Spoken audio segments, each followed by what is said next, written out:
Welcome back.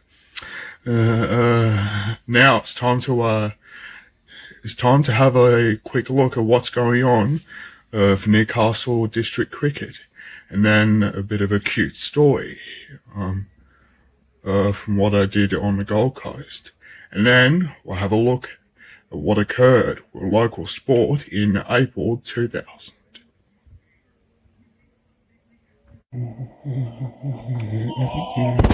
Newcastle District Cricket is perhaps best known for being one of the best, and of course, it's become better known for its use of having local captains and local teams. And also, it's become huge, right up for Newcastle, Hunter and Lake Macquarie teams, as well as other teams as well. Many time in round 5 of the first grade competition, Newcastle City had a win over Merewether, while the Hamwicks beat Waratah. Also, West secured a win over Belmont, while Stockton and Northern Districts beat Toronto. Also, Cardiff Boolaroo still winless after they were edged out by University of Newcastle, and Wallsend had a victory over Charlestown. But however, round 6 kicks off on Saturday with Charlestown playing against University of Newcastle, while Merewether takes on Hamwicks. Also, Newcastle City are up against Waratah Mayfield. Cardiff Boolaroo are hoping to secure their first win of the season, right up against Wallsend, up at Pasterfield Sports Complex at Cameron Park, while the Toronto Workers are hoping to beat the Belmont Whips, and Stockton and Northern Districts are hoping to beat West in a do or die match at around about 11 a.m. which occurs on Saturday. While in round 1 of the Dennis Broad Cup, which started on Sunday, and West secured a win over Nelson Bay, Belmont defeated Maryland Fletcher. Also, Toronto had a victory over Wallsend, while Vitar's red side defeated Merewether. Also, Cardiff Boolaroo defeated Warners Bay. Also, Port Stephens defeated Stockton and Northern Districts, while University of Newcastle defeated Maryland Fletcher. And Newcastle City defeated the Hamwicks. Congley McLeod, NBN News. Now for the story, which of course is adorable, and of course, now just about mid this year, I went up to the Gold Coast and of course bumped into the Teenage Mutant Ninja Turtles. And of course, thankfully, I managed to have a photo with my childhood heroes. Connor is a proud Navacastrian. Dream of being the fifth Teenage Mutant Ninja Turtle came true when he arrived at SeaWorld on the Gold Coast on a holiday.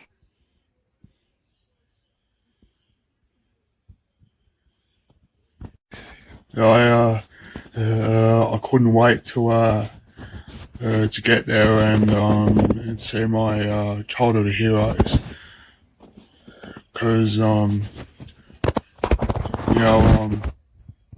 there's Teenage Mutant Ninja Turtles, they're the ones that I could share hugs with, they're like an adopted family.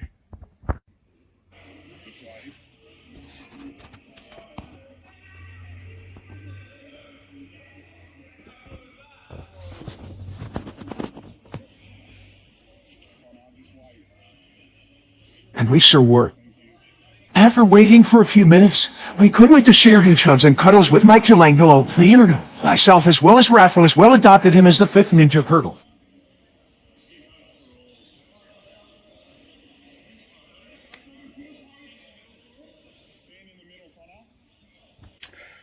Yeah, where are my Ninja Turtles shirt? And yeah, I'm becoming the fifth Ninja Turtle. Yeah, an adopted one is just a dream come true for me. It's just it's spectacular. After the others was done, it had to move. It had to be my turn. You know. After that, it was just it was just spectacular. Because like what everyone, because like what because like what it all says, sharing hugs comes first. When we got there, he wore his Teenage Mutant Ninja Turtles shirt, and we shared a group huddle with him just in time for a photo. After the photo was taken, left screaming out the words, "Baba and style, NBN news."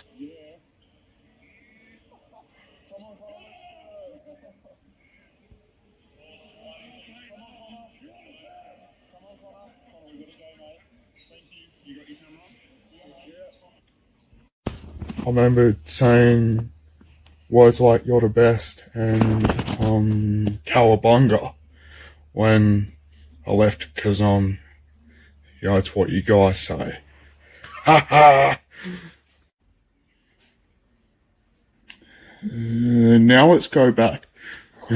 Now let's go straight to April 2000, where there was special events up in Newcastle, and also local sports were across Newcastle as well.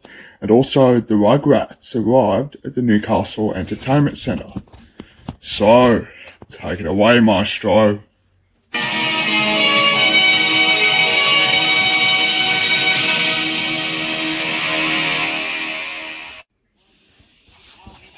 While he knows he can't control the weather, Lee Sterry wishes he could work out what's been causing his side's slow starts in recent weeks. Both Brisbane and Canberra jumped to early leads in games played last week. You can't really put your finger on it. Our preparation hasn't been great. Maybe that's got a bit to do with it. The wet weather, we've been on the balls about 3 times in 14 sessions. So, you lose your sharpness and your touch and that, but really you shouldn't lose your intensities. It's that lack of urgency that looks to have cost at least one player his spot. The squad is announced tomorrow. The starting lineup, there was a few blokes that didn't do jobs in the first half last week, and they know who they are. And, Wilshere's injury as well, that throws a little bit of a spanner in the works too. But for now, he'll be happy just to have fine weather to get his team on the paddock and preparing for the power. It is really concerning because, as I say, at the end of the day, we haven't been on the balls as much as I'd like. So, but, that's a part of professional football.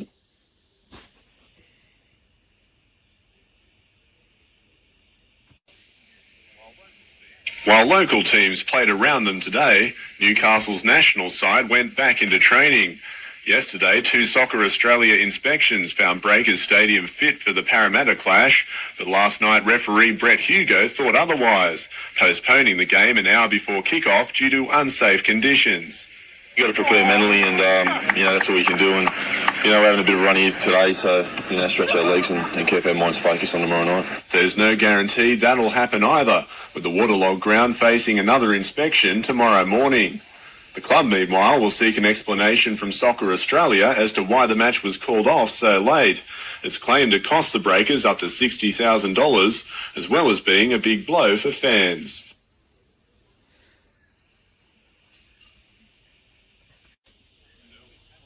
An early penalty saw Cessnock take first blood, and unfortunately for Western Suburbs, there was plenty more to come, Zane Clark forcing his way through the Rosellas line. 8-0, Cessnock proved just as strong in defence as in attack, holding up a West reply. A heavy tackle then resulted in another penalty, and more points for the Goannas. 10 points down, the Premiers finally replied, Jason Allen getting their first try of the season. Great passing then put Troy Hilder over the line, while an even better kick gave the Premiers a 2-point buffer at the break. But Cessnock did all the scoring in the second half, winning by 6 points.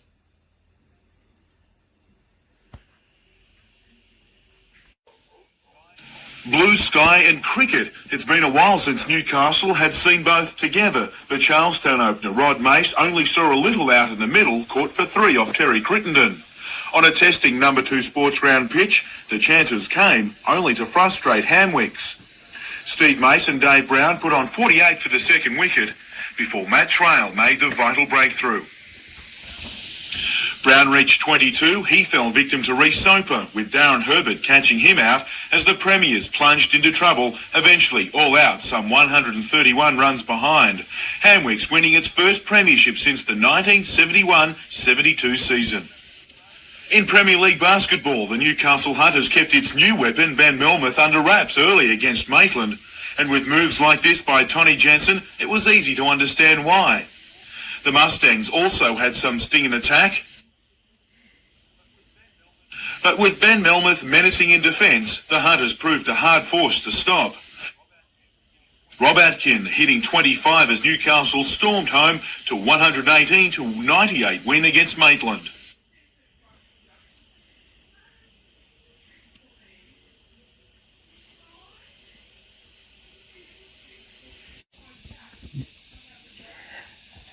Mayweather Carlton won the good attacking side in Newcastle Rugby Union. Goal after goal, then try after try.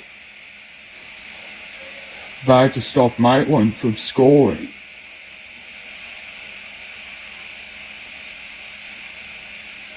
Then Maitland ended up doing it.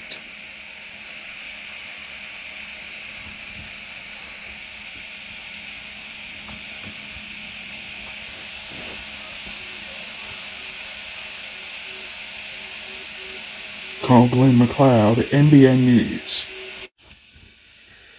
Just like plenty of Hunter women, this teenage girl from the Hunter has a fear of being in cars.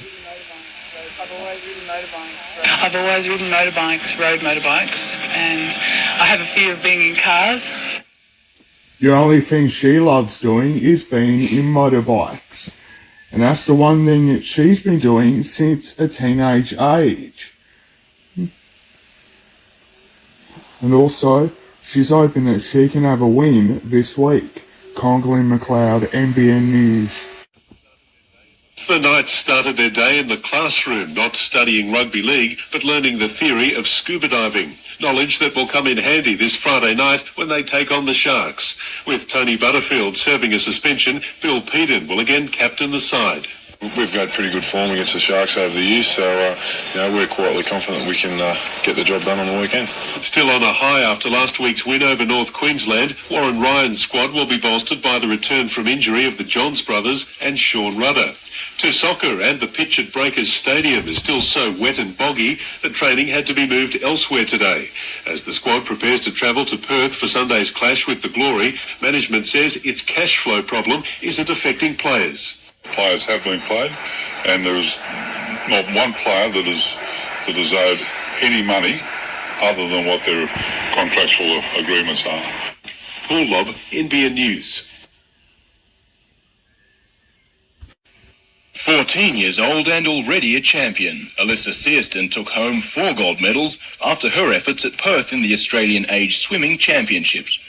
In the 200-metre backstroke, she not only smashed her own personal best time by 3 seconds, but she also became the 12th fastest Australian ever for that event. My goal time was a 2:14. I was hoping to go that time, but I was a little surprised when I saw the clock at the end of the race. Now she's returned home for some R&R and is winding down before her next big test, the Australian Open, which also serves as an Olympic selection event. There's quite a few of us on 2:14s, there's about 6 of us within a second, so it'll be pretty close. And Alyssa wasn't the only one making waves in Perth. 14-year-old Queenslander Lysel Jones broke 4 Australian records in 2 days. Both youngsters are serious Olympic contenders. Adam Harper, NBN News. Johns hasn't even been close to being 100% fit all season, so just making the test team was an achievement in itself. But at hooker, there's no way he could take on the Kiwis on Anzac Day. It's still not right, so I'm really only kidding myself. With that in mind, Johns will now rest up to get it right once and for all. Probably about 2 or 3 weeks off, maybe a month. Just get it right before the big games at the end of the year and hopefully the World Cup. For his brother Matthew, the disappointment of not being selected at all is a surefire motivator this weekend. I think probably the way we've played over the last couple of weeks tonight too, and he probably hasn't helped himself either playing with the injuries. I'd say he had to prove a point this weekend. And the Knights will need him at his best after that mauling by the Sharks, the team rightly sticking to the sand today. We didn't really get in the hunt. We sort of had a few close opportunities early. If we had have converted, it might have been different, but the way it was, it turned out a shame for us. While winger Darren Albert showed them how it's done, forwards Tony Butterfield and Paul Rahiti had a more unique style to their sprint session. But the biggest blow of all was landed on Robbie O'Davis against the Sharks. The State of Origin rep could be out for anything up to 8 weeks after re-injuring the foot he broke in pre-season.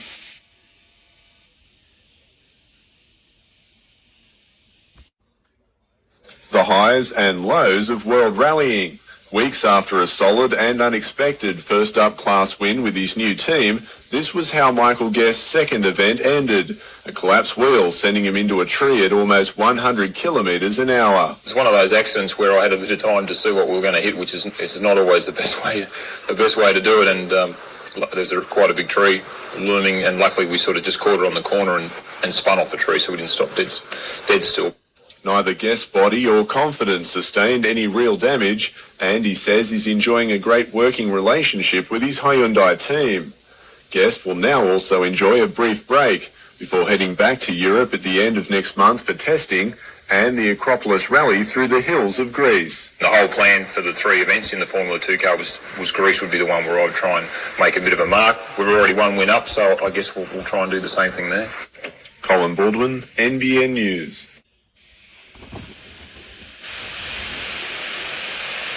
Plenty of swimmers across the Hunter have all got medals. And of course, as part of the CHS Championships, they're Hunter medalists. Meanwhile, James Downey has got 3 gold medals, while Sarah Campbell has got 1 gold medal and 1 bronze. While Jessie Fiedler has got 2 gold medals and 2 silver medals. And Charnel Crossingham has got 1 gold medal and 5 silver medals.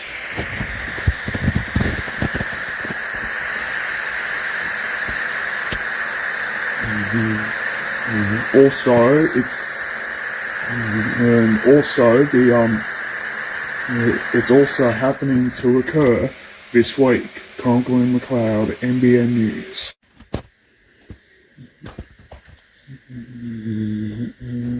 The Knights were up at training this afternoon up at Marathon Stadium, just in time as part of their clash. And because of that, Newcastle are hoping to secure a victory, and are also hoping to have one of those days as well.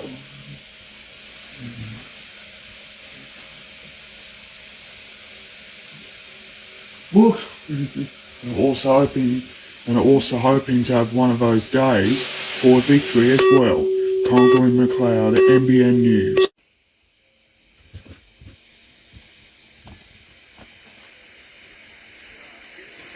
But after getting a medical clearance on his foot injury, Melmoth will now suit up for the State Premier League club. Shooting hoops on the court where it all started for the 24-year-old, Melmoth has eyes on an Olympic spot. After another injury-ruined season, it was thought the powerful forward's chance for Sydney 2000 was gone. But with the selection camp in May, his dream is still very much alive. The Hunters play Maitland tomorrow night. The first round of the Newcastle Rugby League kicks off tomorrow, and rain has already washed out one game, with Waratah Macquarie game called off. However, the grand final replay at Cessnock will go ahead. At Maitland, it's a local derby with the Bulldogs. There are 2 more games on Sunday. In NBN Soccer, tomorrow's game at Maitland is off, while on Sunday, Highfields, Western, the Rosebuds, Edgeworth and the Gunners are all at home. It's a good sign for the Knights. The Johns brothers, Andrew and Matthew, named back in the red and blue. But the green and gold awaits if both can impress and remain injury-free against the Sharks.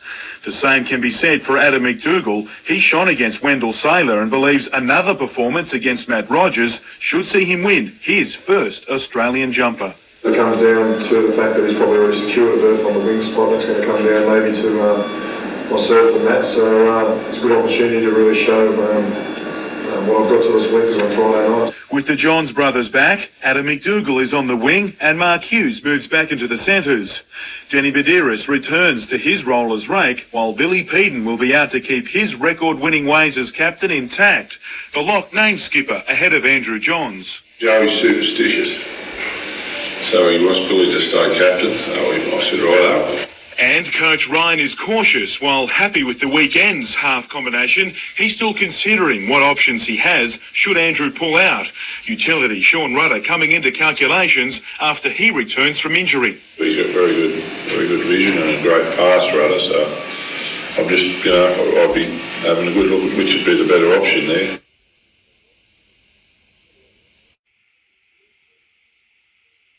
It's a basketball match between the Hunter and the West.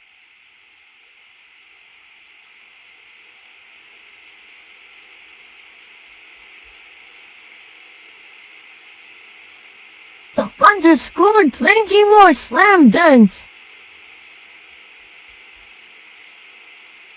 I'm on the game, Tommy Pick loves NBN News.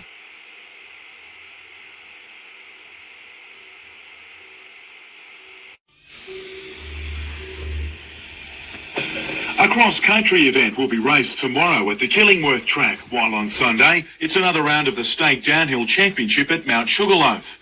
After heavy rain in recent weeks, race organisers have made some changes to the new track, which will be in use for only the second time this weekend. Just a bit more horsepower will be on show at Newcastle Speedway, with the solos on show along with the popular sidecars. It's been some time since bikes have featured at Tomago and will give competitors the perfect hit-out before the national titles. Round 7 in NBN Soccer League action and the Toronto-Adamstown clash set down for Sunday will be played tonight. Wallsend play Cessnock tomorrow, while the Swans host Western. The Gunners line up Maitland and Broadmeadow take on Highfields. The match of the round will be Premiers Hamilton against league leaders Edgeworth. In Newcastle Rugby Union, it's round 3 and the Waratahs play the Wanderers. Uni is at home to the Bay. The Hawks host Singleton and Eastern Districts play Maitland in a grand final replay at Dengar Park. And Angie Charlton has helped Australia to win back the Trans-Tasman title against New Zealand. Australia won the 8 and 9 ball series 78-50.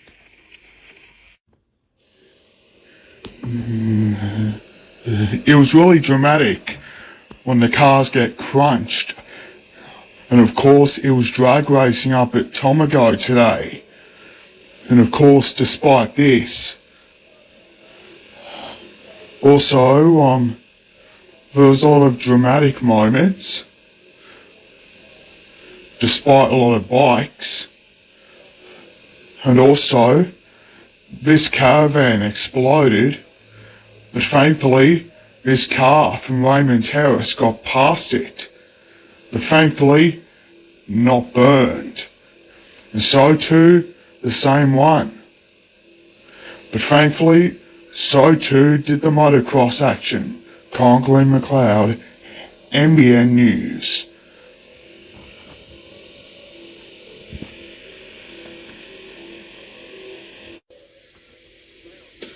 Clouds loomed overhead as the Super Somper drank what it could, and given the puddles that remained, the exercise looked futile. But this club does anything to get the game on. It makes it very difficult, especially when you have a look at our crowds this year. The crowds have increased up to around 7,000, averaging around there, and we get some bad weather, and all of a sudden we're down around 4. Groundsman Jimmy James didn't need the key to test just how soaked the ground was, but Soccer Australia declared it okay for play tonight. However, the weather is sure to limit attendance figures once again, and for a club that depends so heavily on big crowds, things could be better. It hurts quite a bit. It affects our cash flow quite dramatically, and that's something that any business needs, and especially a sporting business, needs to survive. Meanwhile, coach Lee Sterry has omitted Vasco Trasevski from the squad of 15 he chose midweek, opting to keep Damien Smith on the bench, with new selection Chris Tancheski. But as to whether he starts with Greg Owens tonight depends on just that, the weather. There were almost as many fit as there were injured nights at training today. Sean Rudder, the latest casualty, out with a nagging leg problem, while First Division hooker Ben Donaldson joined the squad. Slotting into the role, regular rank Danny Badiris filled in at halfback and may well stay there should Andrew Johns have to pull out on Sunday. Of course, yeah, he's an important part of our situation here, but we're expecting he'll be right to play. And with Hughes playing at 5'8", the halfback will command plenty of attention from the Cowboys. To start with, you put him under a lot of pressure. He's on his own. He hasn't got his brother there to take some of that pressure off him, so you limit his opportunities and get in his face defensively all the time, and you can bet we'll be doing that. With or without Joey, Hughes knows the Cowboys' game plan won't change much. And looking forward to that challenge, and we'll have a few tricks up our sleeve too, and it's a good day. Ben Kennedy isn't the best for Newcastle either, but will play. The Cowboys too have major problems. Top of the list, Julian O'Neill. Julian's giving himself a chance. Tomorrow morning we're having a 9 o'clock training session, so after that we'll make a decision before we fly out. They were teeing off between rain showers at the Charlestown course today, but behind the scenes a storm is brewing over the ownership of the course. The Wabikal Land Council believes it belongs to them and has enacted an official land rights claim, prompting a swift reaction from the club's board. Not allowed to say that on TV.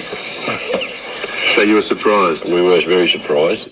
The club has been licensed by Lake Macquarie Council to use the Crown land for almost 3 decades. The club says during that time it's spent more than $5 million on the 18-hole course and facilities.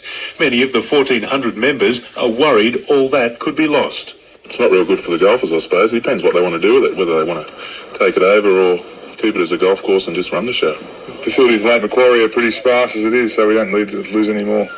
The Wabikal Land Council wouldn't explain the reasons behind its action today. The Department of Land and Water Conservation is currently assessing the claim.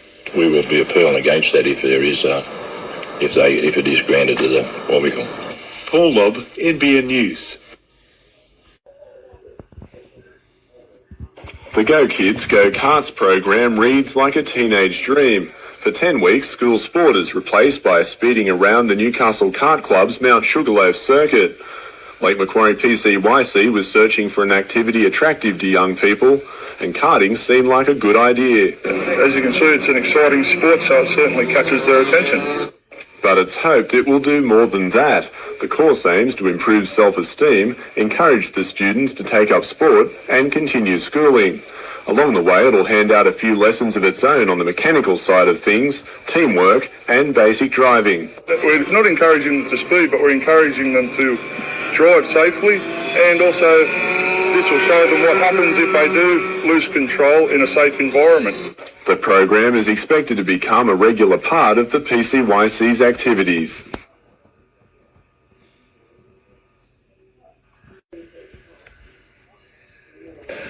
On hand to speak at the Business Club lunch, it was an earlier meeting, one with Soccer Australia that had Lee Sterry excited.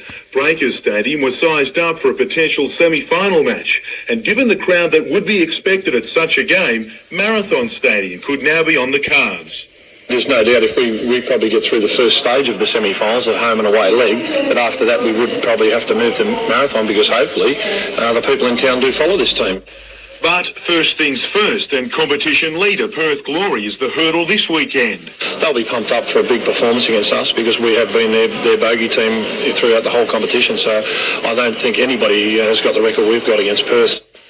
Sterry names his team tomorrow, but his biggest task may be keeping his team focused, given the current economic climate of the club. At the end of the day, we've still got a job to do with 6 games to go, and we've got to keep focused on that.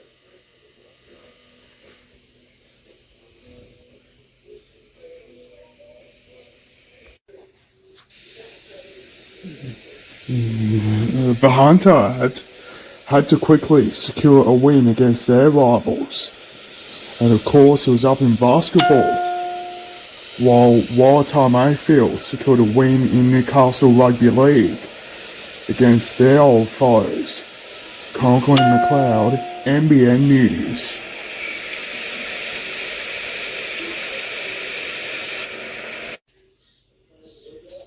Few teams have come close to Hunter during the three-day tournament, and the defending champions weren't about to slip up in the decider. Paul Markovic led the way for Sydney Southwest, but fellow Australian all-school rep Joshua Morgan made life tough for the visitors. In offence, Dwayne Nowd was in the zone, hitting a number from outside the arc as Hunter skipped away.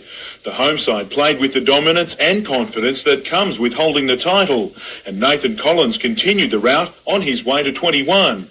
Down 61-37 at the main break, Sydney tried in vain, but Hunter had every reply, snuffing out any kind of comeback with ease. The home side started having fun, Dale Hodges chiming in, while Chris Skilton and Damien Martin picked away to push the score past 100. Meantime, Nowd continued to mesmerise the opposition, sinking 34 points in the 103-73 win. They all contributed extremely well. Dwayne Nowd in particular, I mean, he shot the lights out today, and that's what he's capable of, and he did extremely well. Tournament MVP Nowd made the stateside along with Joshua Morgan and Nathan Collins.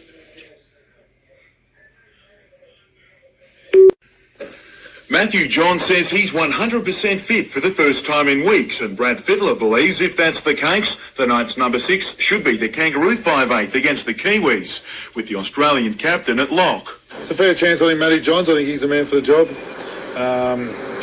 He works great with outside backs. He's been there before. Johns admits he's got the green and gold on his mind, but he's far happier not having to worry about an ankle injury ahead of the clash with the Sharks. Yeah, it's the first time for probably 3 weeks that I've been this way, so it's a good feeling to run out there and have complete confidence that that the ankle will come through fine. And while his brother Andrew didn't complete training last night, it was only precautionary. He ran early and decided to ice up the groin probably 20 minutes from the end, not because of pain, just to probably save a bit of gas in the tank. One whose tank will be running on pure adrenaline is Ben Donaldson. The First Division hooker was called in for only his second game after Sean Rudder was ruled out. Basically, you'll just have me going on and giving Danny a blow, and if Joey needs a blow every now and then to put Danny to half, and I'll go on and push Danny into half, and I'll go to hooker. Not the sort of thing you want to read with Test selection on Sunday night. Australian coach Chris Anderson has all but ruled out Adam McDougall as a chance to beat Matt Rogers for the Anzac Test. As I said, if you play good football, you hopefully get rewarded for it. I can't sort of worry about what other people say and do. It's all out of my control. I just have to worry about playing good football. Jim Callanan, NBN News. Since getting the call-up to the Newcastle team, Leo Denver has been a standout performer. However, there were fears he may miss tomorrow's match against Riverina. I think he's going to be all right.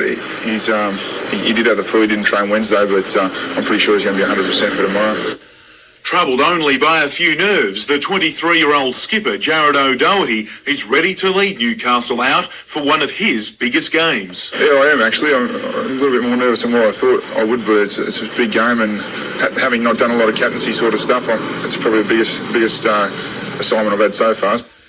The build-up for this campaign has centred on Newcastle's below-par performances in recent years at the Country Championships, and pressure is building on this year's team to bring home the title. It's been in the back of our mind all the way along the Country Championships.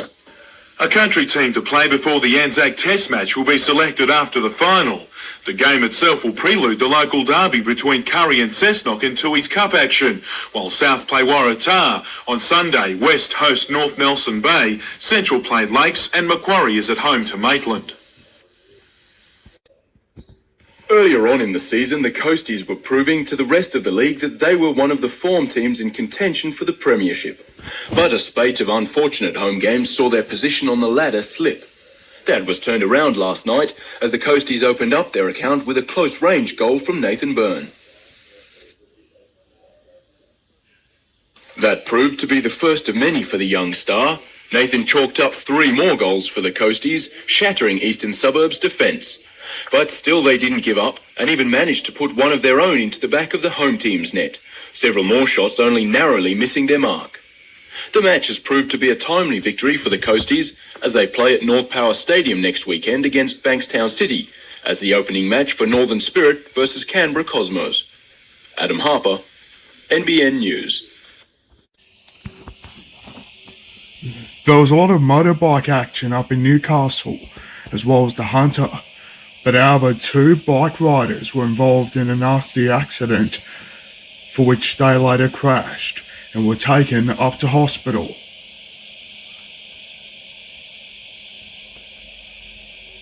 But thankfully they managed to walk away without any injury. Conklin McLeod, NBN News. Lakes United started the game with barely the shirt on their back, but soon stamped their tough attacking style all over the match. Brett Murphy opening the Seagulls account. Ian Burke converted and was outstanding for Lakes, making several breaks before getting through for a 4-pointer of his own. The Butcher Boys under captain Robbie McCormack just couldn't break through before Troy Miles got across just shy of the break, taking the score to 18-0.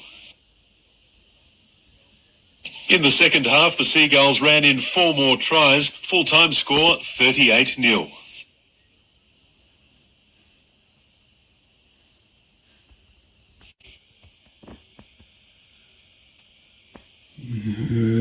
The history of the Breakers now remains uncertain.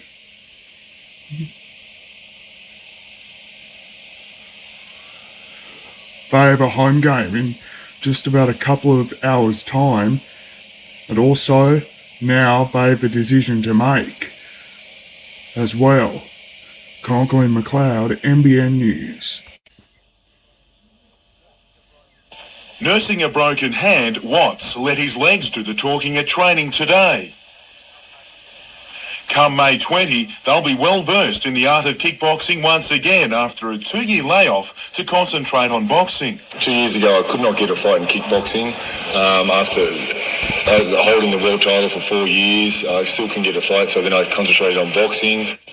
Watts spent 4 years perfecting his skills in Japan and will bring his trademark moves to Newcastle for a title fight against Frenchman Jean-Francois Bellinger. If I lose one world title, it's like losing all 4 of them because then I'm not the champion. To me, they're unified, they're all together. If I lose this world title, well then I'll retire from kickboxing.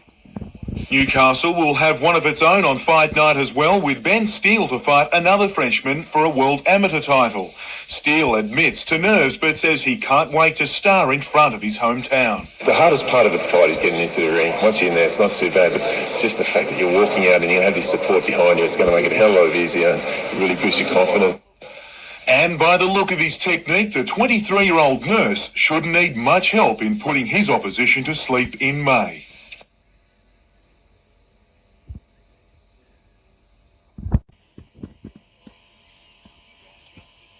He ran just a few metres for one try. For another, he ran 95. But both helped thrust Tamana Tahu to the top of the NRL try scorers list, a spot that reflects his level of confidence at the moment.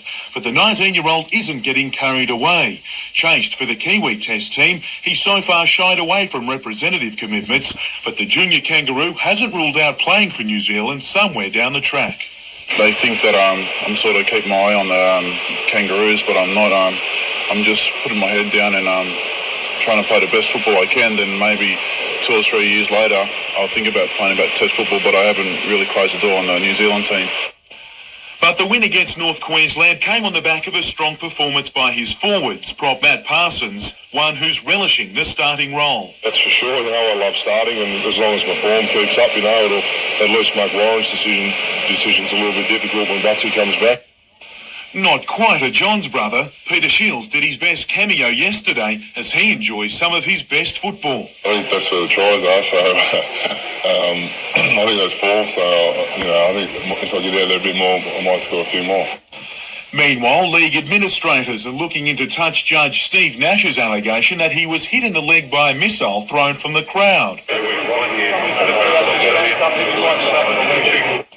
Nash had to be replaced shortly before half-time, unable to run.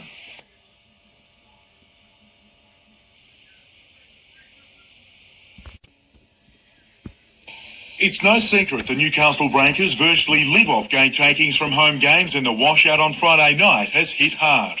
Well, I don't believe the club's in danger. I believe that with good management we can get through. it's made it very, very difficult for the club, and we've just got to rely on our creditors as being a little bit patient. The club lost around $25,000 with the next home game 2 weeks away. We're looking at to try and resolve the situation. About the game, particularly with Parramatta, it does look like it may go to 2nd of May.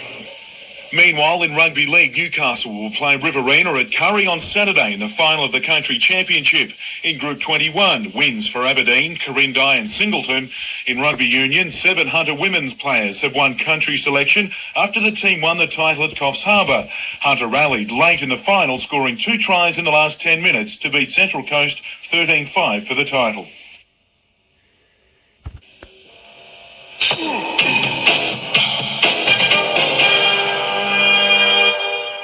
Video referee Chris Ford had to try and explain this week why he awarded a try to Penrith winger Chris Hicks after all the replays showed Hicks failed to ground the ball over the line against Parramatta last Saturday night.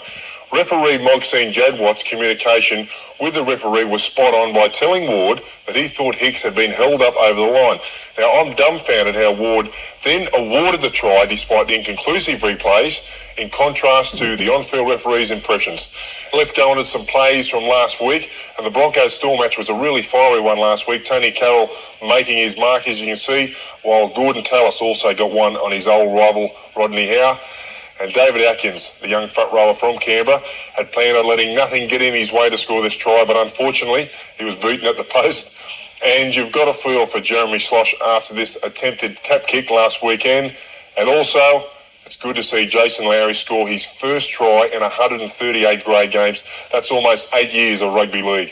On to round 11, and it's the last week players have to impress for Australian selection in the Anzac Test, and Adam McDougall will be looking for a big game against Matt Rogers after national coach Chris Anderson scoffed at claims that if Adam McDougall has a big game, he'll be in the side. Now, Anderson said that Adam would have to score 6 tries and he'd only be a half a chance then of making the side. Now, personally, I can't understand why the Kangaroo coach would say that. And in my opinion, Wendell Saylor has one wing spot sewn up, but the other one is definitely between Adam and Matt Rogers. And now on to my tips, and of course the Knights to win tonight. Newcastle beat the Sharks at home last time, and I think they can do it again. The Brisbane Broncos St George game is a tough one to pick, but I've gone for an upset. The Saints to win there. The Panthers, the Storm, Raiders, West Tigers to win, and the Cowboys over Auckland. Well, good luck. That's it for my tips. I'll see you next week. Back to you, Rabs. Even if you've never heard of Tim Rice, chances are at some time in your life you've sung the lyrics of one of his songs. His most recent credits in a career spanning 30 years include Jesus Christ Superstar, The Lion King and Beauty and the Beast. And today he was in Newcastle to survey the venue for a new show featuring his best hits. The fact that it's a big place that can take Anthony Warlow and Kate Sobrano at full tilt with a big orchestra is fantastic, but also it seems to be just right to get an intimate chat in there as well, and that's what the show's about, really. Newcastle is the only regional city which will host the concert spectacular with performances from Anthony Warlow, Kate Sobrano and In Excess. But this time Tim Rice will come out from behind the scenes to perform and give the background to what went into writing some of the world's most famous and not so famous tunes. The thing is that it's a kind of greatest hits show, but I want it to be a bit more than that, because although 75% of the material people I think will know pretty well, there's quite a bit of brand new stuff or old stuff that flopped, and it's quite interesting to see why it flopped. Plus a little bit of chat from me linking the whole thing together.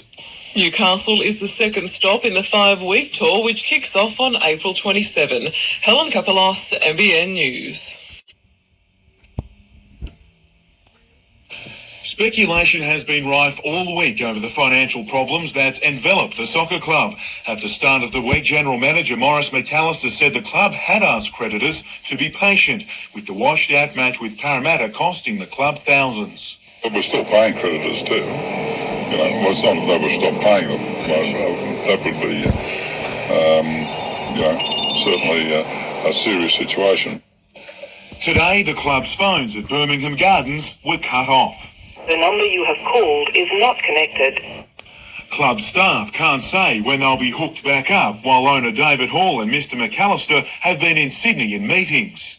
When contacted this afternoon, Mr McAllister said everything was fine. In fact, he was off to pay some bills, which begs the question, for a club with no cash flow, where's this new injection of cash coming from? It's a question match creditors would be asking, given Newcastle's next home game is 8 days away. Under good management, we will survive. There is no doubt that Newcastle will be there next year. Jim Callanan, NBN News. Dark clouds loomed over Curry Sports Grounds, but the lightning came early on the field. Newcastle's Danny Costello charging down a Riverina ball before reaching the try line unassisted. Riverina's tough defence wasn't matched by its attack, the frustration showing as Newcastle shut down several opportunities. A sun shower cooled things down before Leo Dinover kicked a penalty goal and Jason Marshall got across to take the score to 10-0. Minutes before the break, Riverina scored their one and only try, Ben Woods doing the honours, Mark Wilson converting. Newcastle ran away with the game in the second half with tries to Scott Connolly, Danny Costello and Craig Wise. Full-time score 30-6.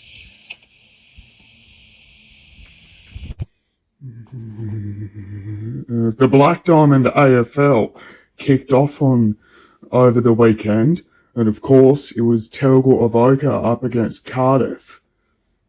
It was a brand new look of AFL, a combination of Newcastle's AFL and the Central Coast's AFL, and of course it was both teams. And of course Cardiff had to win a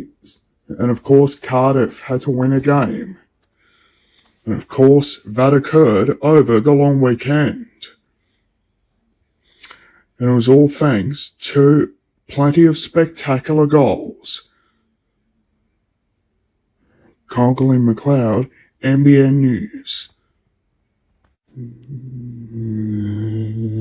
The Newcastle Hunters, of course, started their own season with a brand new style of their own against their rivals.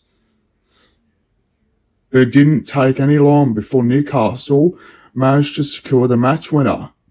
And of course, the Hunters managed to secure one of the best victories of all. Conklin McLeod, NBN News. There's always the good ones for the youngsters playing tennis up at Broadmeadow, and it's outside of it. And of course, taking on against their rivals is what they're doing up in Newcastle right now. And of course, it's something that they've been doing for the past few days.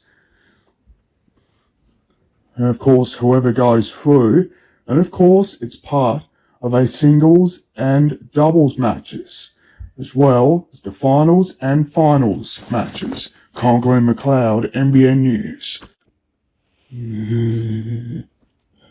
Central Charlestown were playing in a match of Newcastle Rugby League. It was more like a bit of a wrestle, punch and shove, or a push and shove and punch. And of course, that forced plenty of players to be torn apart and also sent to the bin. And of course, the Butcher Boys scored the tries. So too did their rivals.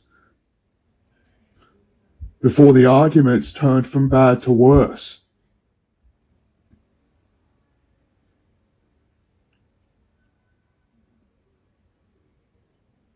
Thankfully, the Butcher Boys were unstoppable.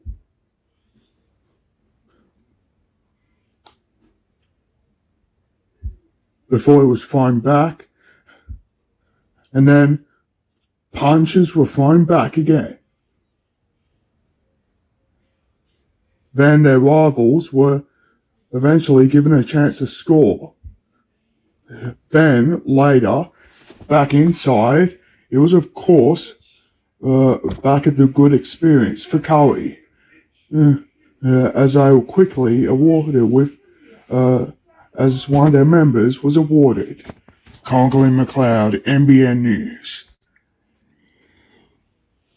The bad news for the Breakers keeps on coming on, and of course, they're still getting close and going through to the finals, which is good.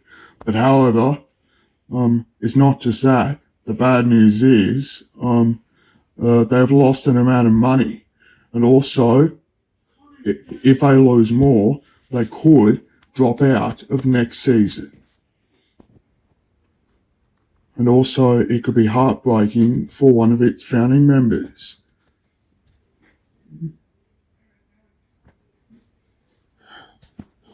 With only a couple of games left to go, it's also becoming huge. Congal and McLeod, NBN News. It's all good news for Darren Albert, as well as Danny Badiris.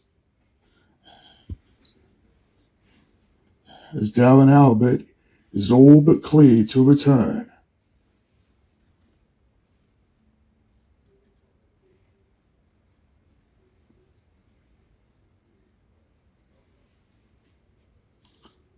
And of course, Newcastle have had a marvellous trip following that incredible win. And of course, they've since had a marvellous performance as well over the past couple of years. But finally, after a few weeks off, Albert has got the call that he needs to come back.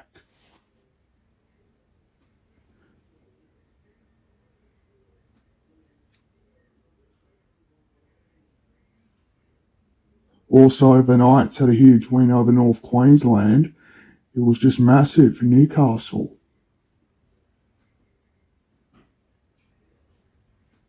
Also, Danny Badiris played at the game as well. Congal and McLeod, NBN News. It's not just the Knights who are in the Newcastle Herald this week.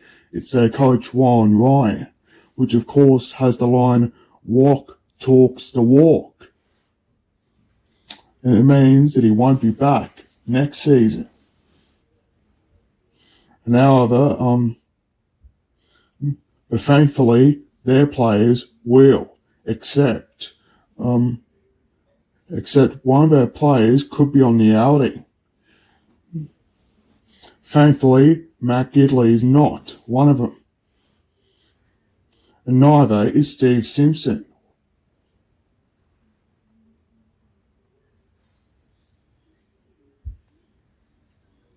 And of course, the Knights have a home game in a day's time. Congal and McLeod, NBN News. Surfing was all across Red Beach today. As part of one of the best events. And of course, plenty of Hunter and Newcastle surfers tried their best to secure wins, and they certainly did. So too, plenty of Lake Macquarie ones. And of course, there were a lot of victorious ones, winners, but also there were a lot of losers as well. Congal and McLeod, NBN News. Central Coast Waves are not new to the circuit, and their experience almost proved that last night, coming close to toppling local rivals Coastal Power. But the Power team still managed to teach the old side some new tricks and run away with a 13-point victory in the men's game. Although the newly formed Coastal Power side now boasts 2 international imports, only one took to the court last night, lending a big hand in scoring the team's 121 points. But the Waves offered some solid resistance. Playing at their home ground, they managed to clock up 108 points of their own. And in the women's clash, Coastal Power surged through again, taking the game 98-82, with Teresa Cohen top scoring for Power with 27 points, and Michelle Byrne from the Waves shooting a huge 32 points. Spectators clung to vantage points on the side of Mount Sugarloaf as riders negotiated the sharp turns, switchbacks and drop-offs of the 2.5 kilometre course. You've got to be thinking ahead on the track because one corner, if you take that a little bit out of shape, you're really out of shape for the next corner. Leading Australian rider Andrew Mills found no problems with the layout, nor did women's hotshots Emma McNaughton and Tylee Muxlow. The fastest riders finished the course in around 4 minutes, reaching speeds of up to 50 kilometres an hour on bikes that cost anything up to $12,000.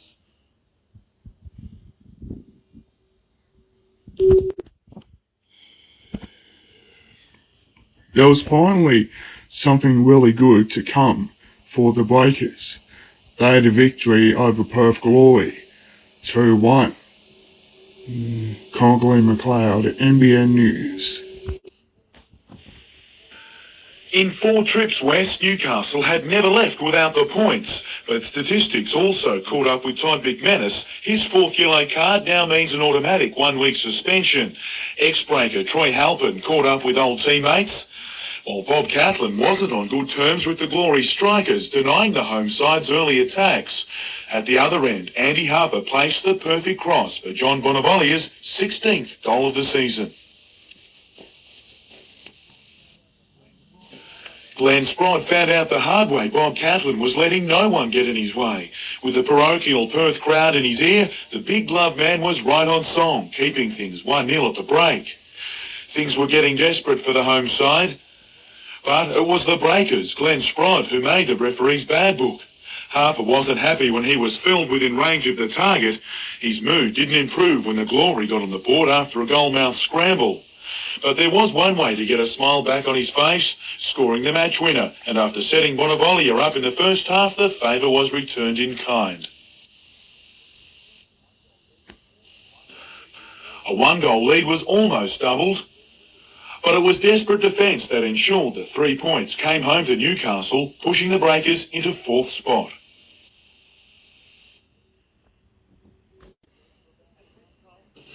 At this time of the week for about the last month, the Knights have named a side that has usually been wrecked by game day due to injury and late withdrawals, but now resigned to the fact they'll be without Andrew Johns for at least a few weeks and fullback Robbie O'Davis for much longer. The team has few problems to worry about other than working out new combinations. We actually did some ball work yesterday, which is quite amazing. We actually put a team out there and did some ball work. Adam McDougall covers for Robbie O'Davis at fullback, while Darren Albert makes his awaited return on the wing after a broken thumb, with Danny Medeiros to play halfback. Daniel Smales makes a return to the top grade, joining Troy Fletcher on the bench, while Ben Donaldson will start as hooker after some impressive first-up games. Well, I'm very pleased, and I just thought it was terrific reward for him to get a try. Peter Shields bears the scars of a roller coaster season that nears the halfway mark as the team works towards consistency. I don't think it's, the boys are panicking, but certainly the seriousness is there. Shields and his back row partners will play an important role against an Eels team that's found some form, with Ron Ryan naming another 3 on the interchange. They've had a big win, but they've never had a big loss. Their biggest loss is, I think, 10 points, so it's always a battle there. Jim Callanan, NBN News.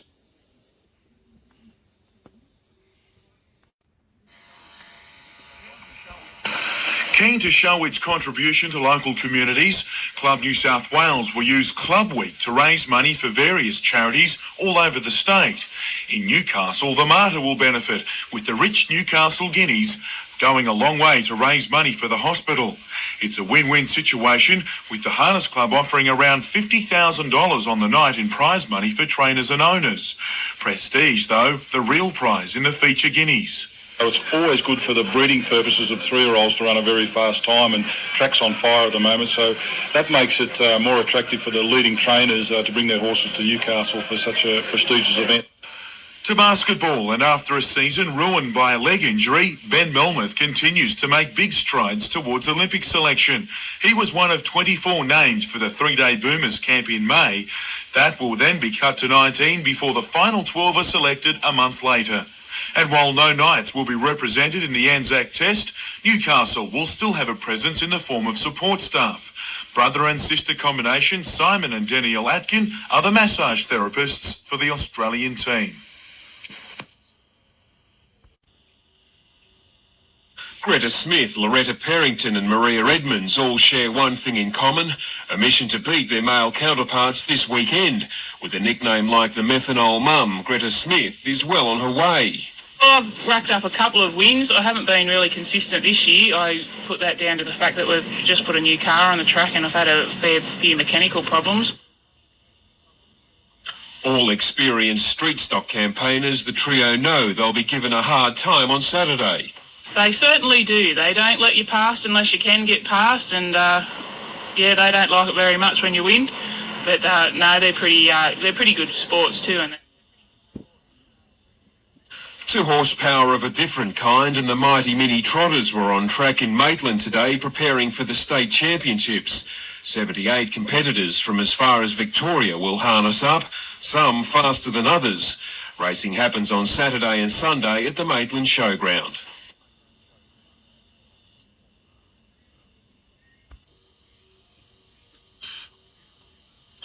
Coach Lee Sterry has never been one to deny young players a chance. In fact, he's built a reputation on developing talented teenagers.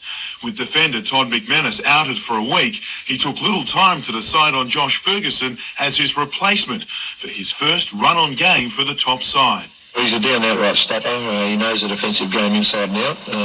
He's got some good senior people around him. He's got Pricey on one side and Moore on the other. And Moore is an easy player to play with. He never stops talking. So I think the kid will do the job. It's not the only change. Chris Tanchevsky comes back onto the bench for Vasco Trusevsky, while perennial sub Greg Owens will start. Greg's has shown glimpses in the past few weeks that he's coming back to form. He had a few personal problems to sort out over the last few weeks, and he's done that. And, as I say, his last 2 or 3 games have been good from the bench. From rising star to NSL legend, and Andy Harper will play his 300th match on Saturday. He's first class for any club he plays for, and he deserves 300 games. Jim Callanan, NBN News. The Knights Leagues Club at Adamstown is headquarters for Newcastle's NRL team. The board is elected there, but it hasn't formed a secure financial home. We've started at Adamstown. It's a slow process at Adamstown. Perhaps after a merger or discussions with Phoenix, that could speed the process and make us stronger. The Phoenix Club at Mayfield is ranked in the state's top 100 clubs. Now they're considering hanging a new sign out front. We're looking to we're putting together a joint venture where both parties will gain at it. My board have given me permission and my chairman permission, John Linders, to go further and to discuss the future with the Knights. It's only early stages, but the courtship holds promise. But an association with someone like Phoenix with 25,000 members, that'd have to be a positive thing for the Knights. You can't run a football club depending on good weather and success at the gate. You have to have an off-field activity which bolsters the affairs of the football club. A committee representing each party will continue negotiations, with both the Knights and the Phoenix Club agreeing they want to see a quick outcome one way or the other. David McElwain, NBN News. Australia's number 1 bowler Steve Glasson had his hands full against the highly rated Shane Garvey. Both were undefeated coming into the round 3 clash, with the Maryland's bowler Garvey winning 31-28. It was a case of the master and the apprentice, with Australian rep Rex Johnston up against rising star Troy Somerville. The youngster came back from 19-13 down to win by just 3 shots. Sam Lagutsa used force against Jeff McGilvray, but it wasn't enough to win, while Kevin Trezise made it 3 wins from 3 starts against Bob Dalton to keep him well in contention as well. From bowls to basketball, and just down the road in Maitland, it was the first day of the country championships for 16 and 18-year-olds.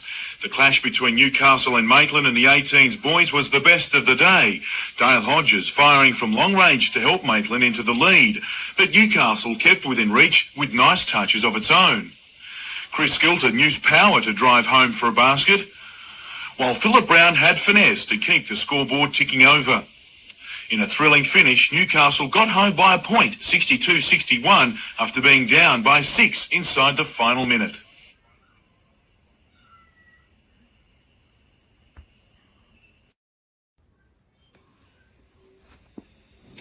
With a strong southerly blowing in, Newcastle West booted early goals to shoot to the lead against old rivals Newcastle City at Hawken Oval. But it was all City from there on. It booted 22 majors in a convincing win. The final score 22-10-142 to 10-6-66. Newcastle has started its country rugby union campaign well with a 42-0 win against Monaro, while a last-minute penalty goal by Julian Morton got them home by a point against Illawarra. They play ACT in the semi tomorrow. Meanwhile, it wasn't the best of nights for Country Rugby League in the curtain raiser before the Anzac Test. Firsts were beaten 38-0 by combined New South Wales First Division, while Leo Denver and Adam Hall scored tries in the seconds loss to the combined Metropolitan Cup side.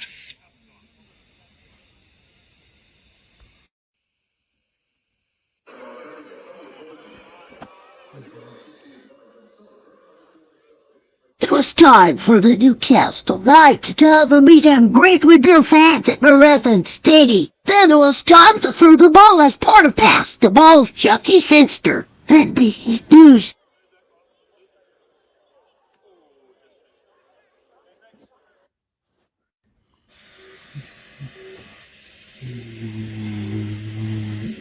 There were plenty of swimmers underwater as well as going up, right up at Newcastle today. And of course, there certainly had to be the downs and ups as part of a training test. Conklin McLeod, NBN News. Samoa in mid-May is where 18-year-old Jamie Pittman could earn the right to become the youngest Novocastrian boxer to represent Australia at an Olympics. He's the defending welterweight champion of Oceania, and a repeat performance at next month's tournament will make him an Olympian. The man who stands in his way has beaten him before, but Jamie's answer for how he'll handle the Tasmanian is as straight as his right jab. I just have to box to my best ability. Jamie's holding a fundraiser at Shortland RSL on Friday, May 6, to help with his hopefully Olympic preparation. In other boxing news, 16-year-old Lindsay Lowcock has just won the Australian Under-17 flyweight title, while Jamie Goodwin from Carrington won the 35-kilogram schoolboy title in a points decision over Michael Peacock from Queensland. All three boys are too young to represent Australia at the Olympics.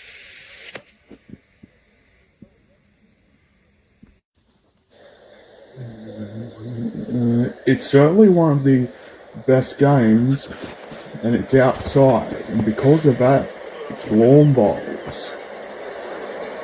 That's certainly a game that you've got to make sure that you have to win. It's a big singles event. It's very prestigious, and I think nationally it's looked upon as one of the most important ones around. It's a big one. Because of that, make sure that you go somewhere to play. Conklin McLeod, NBN News.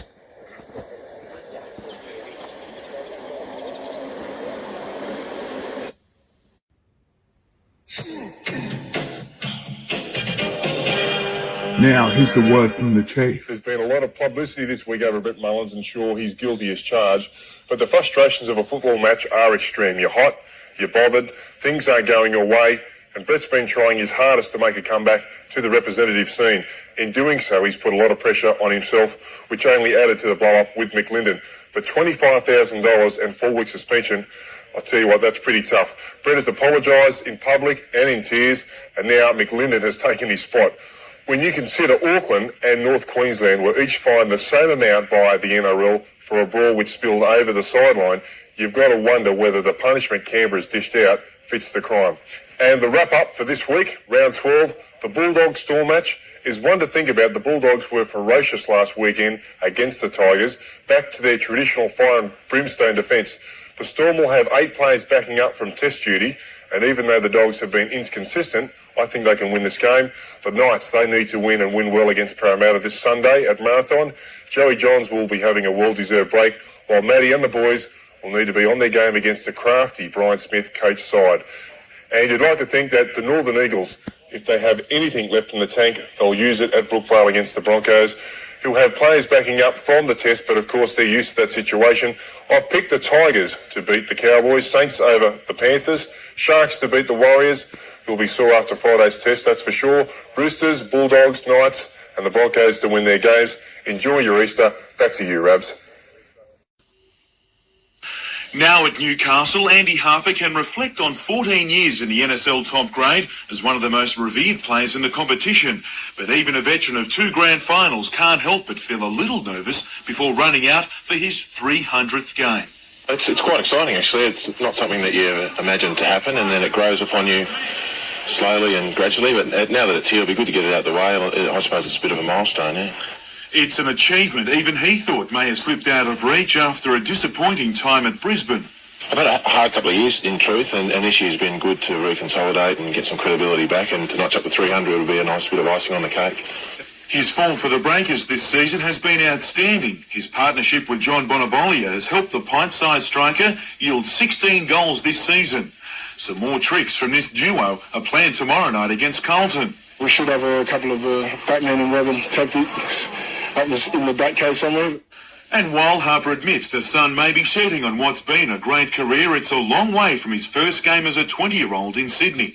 There's a lot of people who didn't think I should have played one, so to get to 300 in those terms is quite exciting. Jim Callanan, NBN News. Once a force in country rugby circles, Newcastle has gone through some lean years. Now stocked with ex-Wildfires and a host of country rep players, Newcastle has the chance to become the champion bush zone once more. A chance coach Ray Nelson says must be taken. I think it's important that we do it this year. I think most certainly. It's been a long time between drinks, but this year we hope to drink at the well. The ACT and Illawarra looked the biggest threats, while the team had an injury scare during the week to prop Marty Lasua. Marty's a worry, but I think we can nurse Marty through the problems. He's got an irritation in the back. The physio tells me that he should be okay. Last night in Tooheys Cup Rugby League, Waratah Mayfield continued to show why it's one of the favoured teams in the competition with a 46-6 thrashing of Macquarie. Ex-Lion Darren Forward enjoying his new stint as a cheater. It just wasn't a Scorpions night, with the home side right on the ball, taking an early lead and from there were never headed. After some busy off-scene shopping around for players, Waratah Mayfield are living up to pre-season favouritism that they'll rival Wests and Cessnock for the title.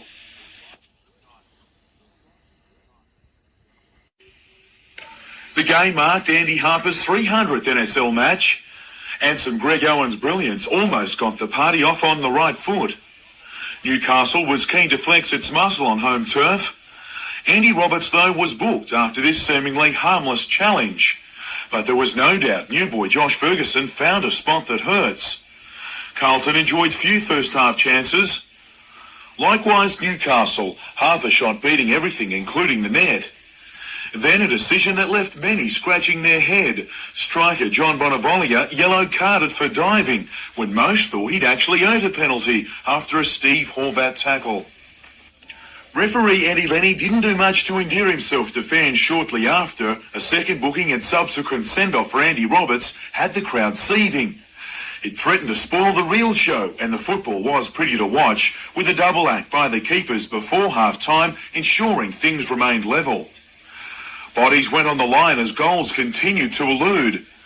Bob Catlin rising to the occasion, blocking Simon Colosimo's shot, before stopping a John Markovski bullet from a free kick, a save that made sure Newcastle got a much-needed competition point. Something that could have been different given that early decision on Bonavolia. Jockeys isn't a penalty, well, I'm not breathing air, but...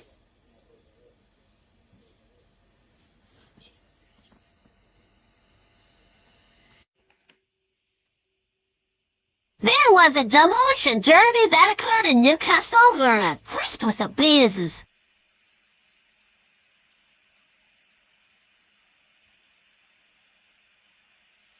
Then the cars, Angelica Pickles, NBN News.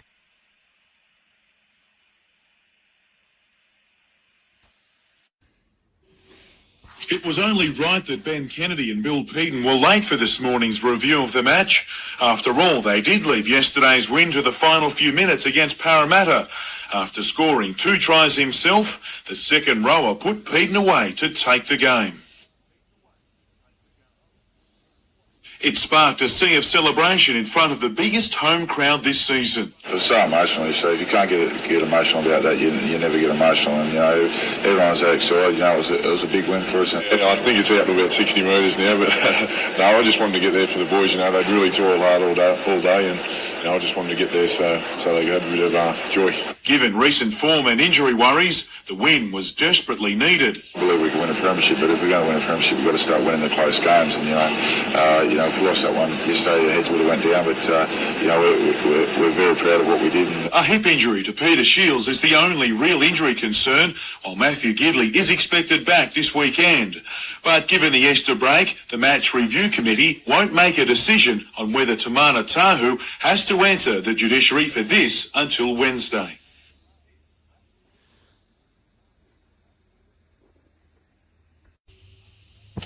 After breaking Michael Doohan's 12-year-old lap record during qualifying, Kevin Curtin was the one to watch in the Feature Tourist Trophy event. While he didn't have it all his own way at the start, it didn't take long for him to take the lead. From there, it just got bigger. While for the others, the endurance event ended a bit too early. Mark Toya's spectacular spill ended with a wrecked bike, suspected broken collarbone and ribs. Curtin, though, just kept breaking records, lowering the lap time mark to 2 minutes 15.54 seconds after reaching speeds of around 300 kilometres an hour down the straight.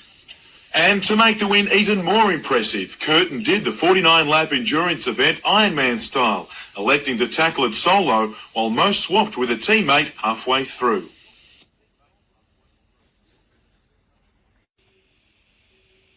When you travel Australia competing in motor racing events, this is the way you see the countryside. Newcastle's Steve Jones was one of more than 200 drivers taking part in the MG National meeting being held in Newcastle. Today's hill climb was the highlight of the 4-day meet. MGB Roadsters competed alongside the latest models, as well as classics like this 1932 MG J3. They're all been anxious to get a run at this track, but they are running over a shortened version today. We're running 550 metres, with the normal hill climbers run over just over 1 kilometre. The national meet was last held in Newcastle in 1985, the presence of the drivers and their passengers ensuring a busy weekend in local motels. It's a very big movement, the MG Mark throughout Australia. We have visitors here from overseas this weekend competing. One guy actually brought his car out from America to compete, and it's a big thing that everybody within the MG movement looks forward to every year. It's an Easter weekend where for the drivers, getting there is more than half the fun. Paul Lobb, NBN News. After a solid debut for Josh Ferguson, the young defender must now make way for the man he originally replaced in Todd McManus. Josh Fergo did a great job the other night. Huge job, really, for a young boy. But at the end of the day, senior players come back. That's what the younger guys are here for. McManus is happy to be back after his 1-week suspension felt much longer as he watched Saturday night's thrilling draw. Yeah, it was the first game I've watched in 4 years. Usually when I've been suspended, it's away game, so yeah, I haven't got any fingernails left. Andy Roberts, meanwhile, sits out after his red card. Brad Widgerek getting his return to the starting side, while there's a spot on the bench up for grabs as well. It'll be a toss-up between probably Robbie and Jeffsky and Juknowitz at the moment. Peter Juknowitz got a chance to come back in as well. With such a tough run home, a win would release mounting pressure on a top 6 spot, and considering Sydney United sits in the cellar, you'd think that's a formality, but nothing comes easy at Edensor Park. And next week's a hell of a week with 3 games in a week, and South Melbourne twice and Parramatta in between. It's not a great last week of the season. So, I'd like to be at least celebrating overnight, if we can get our 3 points against Sydney United. Jim Callanan, NBN News. The Breakers managed to score first. Then South Melbourne did after that. Just to level it all at 1-1.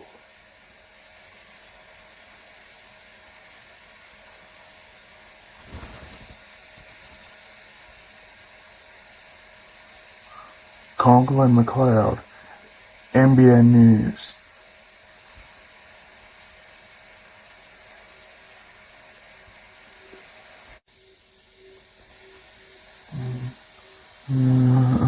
The Newcastle Breakers thought they had a victory of their own.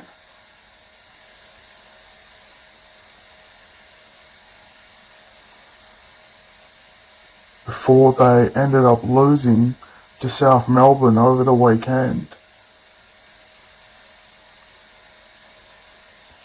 Something that was not good enough.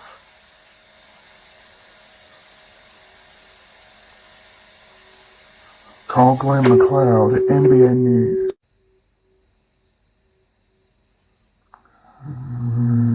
The Breakers are still onto their good training skills, and of course are hoping that their next clash will be a much better one. But first, they have to have a win to keep their finals hopes alive. And of course, are hoping to go into the NSL playoffs for the first time. Glenn McLeod, NBN News. It was the first time a National League game had been played at Newcastle Entertainment Centre, and it soon lived up to expectation. Even in this top-of-the-table clash, there was room for a smile, and Captain Liz Ellis would have been happy with the two players up front in Natalie Sloan and Megan Anderson. But a 4-point lead didn't last long, with Australian star Sharelle McMahon on target, and together with Elise Southby, the Phoenix lit up, scoring an 8-1 run to lead 15-12 at the first change. An injury threatened to end Sloan's night early, while McMahon and Southby continued to work well near the net. Things were falling the Phoenix way, Southby getting away with this, but it was no laughing matter for Sydney, down by 6 as sharpshooter McMahon kept hitting the mark.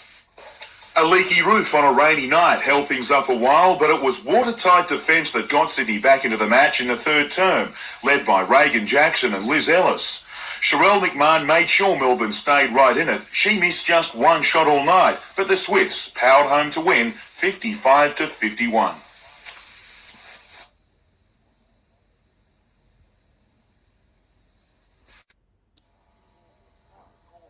The Caldwell Cup, the crown jewel for country rugby union, hasn't been back in Newcastle's hands since 1992. Filled with expectation, it flowed with celebration drink last night after a nail-biting 18-11 win. Yeah, it was very good fun actually. It's the first final that I've ever won, so a unique experience as such, but yeah, enjoyed it very much.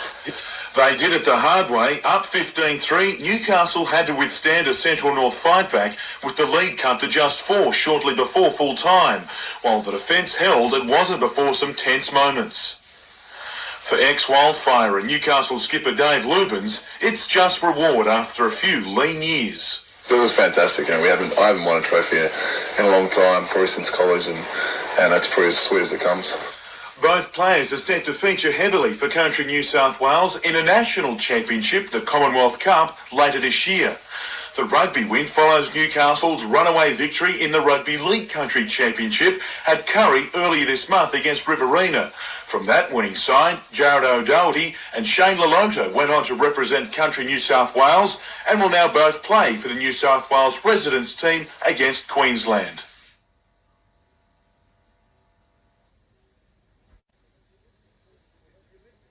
With the Olympic team selected, competitors in this teams event represent the next wave of up-and-comers. It's the second year in a row the Men's Artistic Gymnastic Club Championships have been held in the newly built Glendale Gymnastics Centre. Competitors from clubs in Western Australia, Brisbane, Victoria and South Australia took part today, but it was the Northern Beaches Gymnastic Club from Sydney which took out the title. The best hunter team was the Lakeside Gymnastic Academy, which placed 8th. Part of the competition will form the basis for the team selected in the Commonwealth Youth Games to be held next year. Nearby, on a choppy and windswept Lake Macquarie, the Australian Schools Sailing Championships began today. Belmont 16-Footers Club is hosting the event, comprising 4 divisions. Results will be collated and a champion chosen from all classes. The national event is being run in conjunction with the New South Wales Secondary Schools and CHS Championships.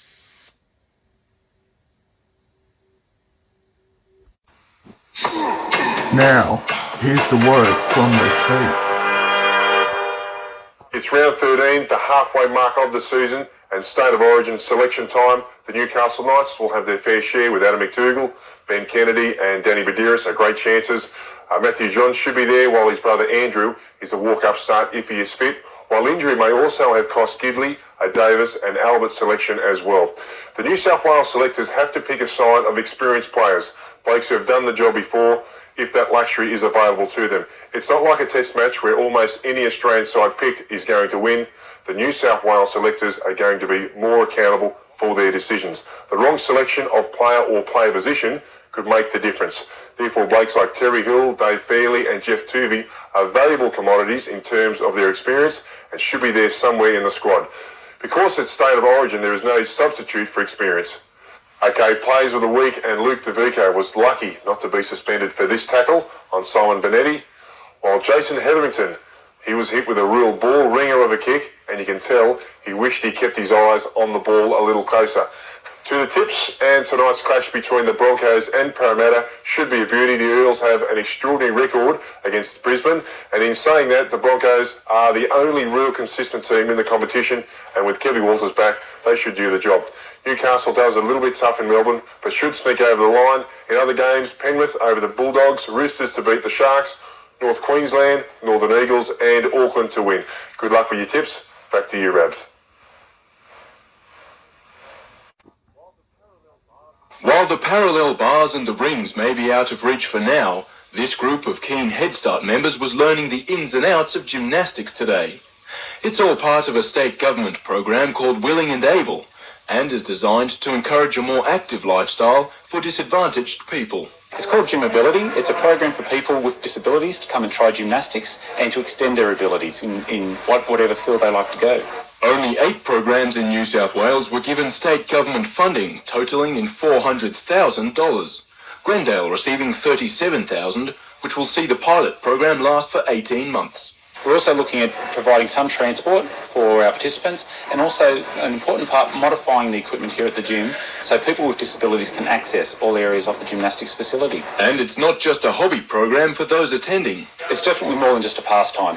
It's teaching people about how they can extend their abilities with their different parts of their body, as well as incorporating a bit of gymnastic skills as well. The 12 group members have 3 coaches keeping an eye on their progress. But it's been so well received that the participants seem to be able to take care of themselves. If it's one of us is being a bit slack, another bloke over the road will say, yeah, mate, come on, push him along. Adam Harper, NBN News. Back home in Newcastle today, Natalie Ward barely has time to catch her breath before heading into a month-long camp in Brisbane.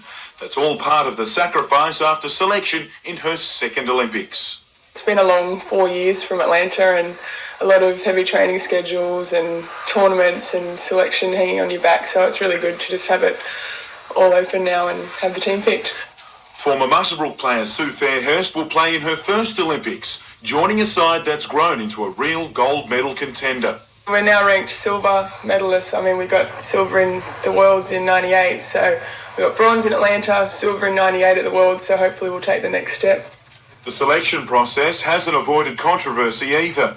2 players, including Atlanta Olympian Hayley Petrie, are heading into the courtroom to try and win selection. It's a really hard thing. I mean, these are our friends that are appealing here the system, and we want to see them, have the same opportunities as we get. After the Brisbane camp, it's a month-long competition in Canada before more training leading into the Games.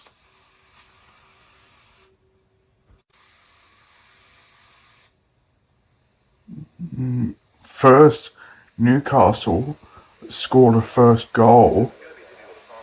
It's going to be a difficult assignment against Parramatta, there's no doubt about that. If as Then they'll for blow the a Tigers chance. factor as much as anything, because it's been a pretty heavy schedule of games After of being late. beaten by But if we're South good enough, we'll get Melbourne, there. If we're not, it's been a fantastic year. the Blakers are all but hoping to secure a victory this weekend.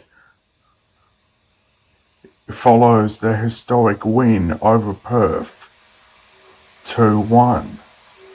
Conklin McLeod, NBN News. 200 gathered at Western Suburbs Leagues Club for the Wanderers' annual fundraiser, among them guest speakers like Mark Ella. While he understands too well the pressures top footballers face, he wouldn't mind seeing Anthony Mundine try again, and in a different code. He may sit back and give boxing a go, but certainly if he doesn't want to go back to rugby league, I think the rugby union guys would be interested. Also on hand, recently appointed New South Wales cricket coach Steve Rickson, the man charged with getting the state team back on track. I've been very tight-lipped about whether I'm actually being involved or will be involved for the last month or so. Now it's been opened up and it's been announced. The more I talk about it, the more I get excited. The function aimed to raise funds for the Wanderers juniors and a young club member who's being diagnosed with cancer. Meanwhile, the local comp this weekend sees Maitland take on the Waratahs, the Hawks hosting Merewether, Uni up against the Wanderers, and Singleton heading to Nelson Bay. Round 4 of Newcastle Rugby League kicks off tonight with West hosting Central. Waratah takes on Cessnock in a Saturday full of great matchups, while on Sunday Macquarie plays the Northern Blues. And it's round 11 in the NBN Soccer League, with Adamstown taking on the Magpies, while on Sunday the Magic, Highfields, Edgeworth, the Gunners and Olympic all play at home. Cessnock's big men made their mark in the opening exchanges, but Waratah got the first points that count. Steve Henderson slicing through to link up with Les Smith before winger Damien Griffiths crossed. The Goannas' reply was swift, centre Damien Engelbrett finding just enough room in the corner to crash over. Mark Ling, though, saw plenty up the middle, and when he found captain Troy Peterson, the visitors took a 10-4 lead. Cessnock had all the running before the break. After spoiling a Waratah set play, Daniel Forder raced 80 metres for Cessnock's third. The Cheetahs unable to foot it with the Goannas winger, 16-4 at half-time. Needing points quick, the home side hit back early, Griffiths crashing over for a double, while in the other corner, Mick Reed did likewise. But when Lance Leonard and Craig Wise pounced on a Zane Clark rubber, Cessnock got a winning buffer once more, ending 8-point winners.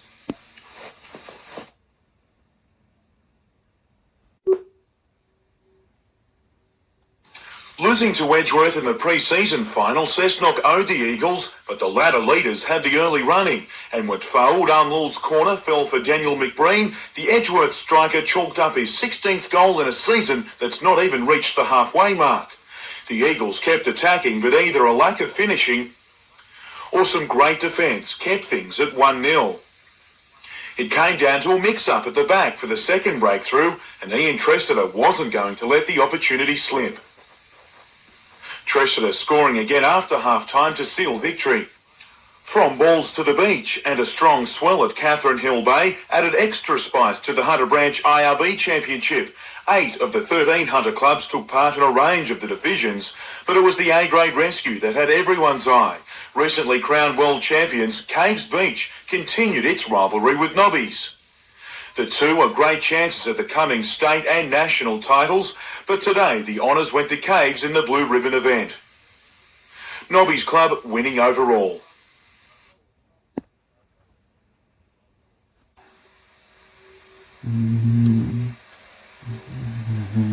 The Breakers knew exactly what went wrong. Follows their heartbreaking 2-0 loss to South Melbourne. Now, Newcastle will have another home game next week. Conley McLeod, NBN News. It's been a tough run home for Newcastle, with just 1 point coming from its last 3 games, seeing it drop out of the top 6 for the first time in 5 months. After that 2-1 loss to South Melbourne and a return match to come with the Premiers this weekend, tomorrow night's catch-up match against Parramatta is crucial. Look, I don't think anyone really needs to say. The players all know what's at stake, and we'll be more disappointed than anyone if we don't crack it for a top 6. The 301-game veteran believes the recent heavy game schedule and a lack of experience has worked against the squad. It is something that we have to consider.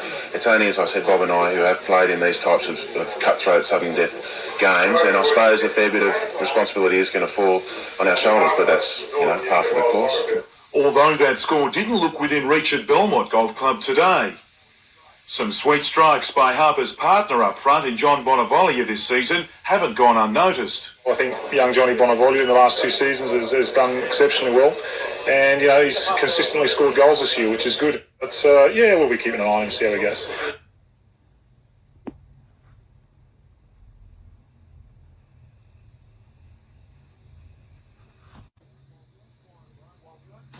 While coach Warren Ryan will definitely quit for good at the end of the year, he's given his players a mid-season break. We're going to blow. It's been a tough 13 weeks, and we're fighting here. You can see we're fighting injuries. When assessing the season so far, Ryan looked little further than the impact of injury on Andrew Johns. One game he's been through with problems. Now that's not the Knights.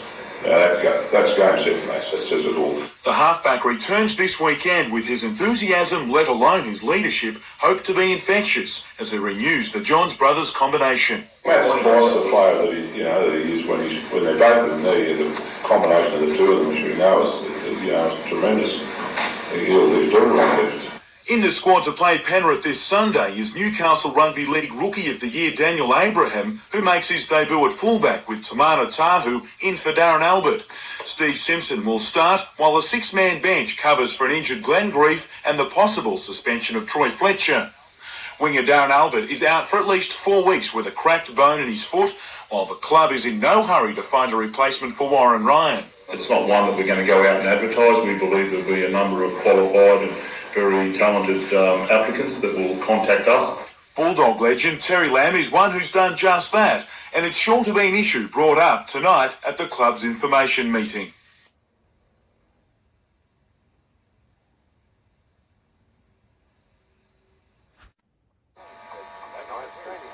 A Knights training session late in the week, and as has been happening too often of late, team changes due to injury. Both Glenn Grief and Matthew Gidley were hoping to take part in the match against Penrith. Both are now sidelined due to rib and groin injuries, respectively. Even with a few days off early in the week, he hasn't responded as quickly as I'd hoped. So, I'll just miss this week and look at next week. I had a run yesterday and it was no good. So, they don't need any passengers out there this weekend. We need to win. It means the deck has been reshuffled. Clinton O'Brien will fill in for Grief. The versatile Tamana Tahu moves into the centres, while Ben McDougall comes into the squad. But at least the Johns brothers are still back together, with Andrew fighting fit. But he looks good. That's the big bonus. But, for Gidley to just pull out again tonight, it just sets it back that little bit. So we've just got to soldier on with the guys who are in there. Colin Baldwin, NBN News. It's been really hot. It's been gut-wrenching and heartbreaking for the Newcastle Breakers.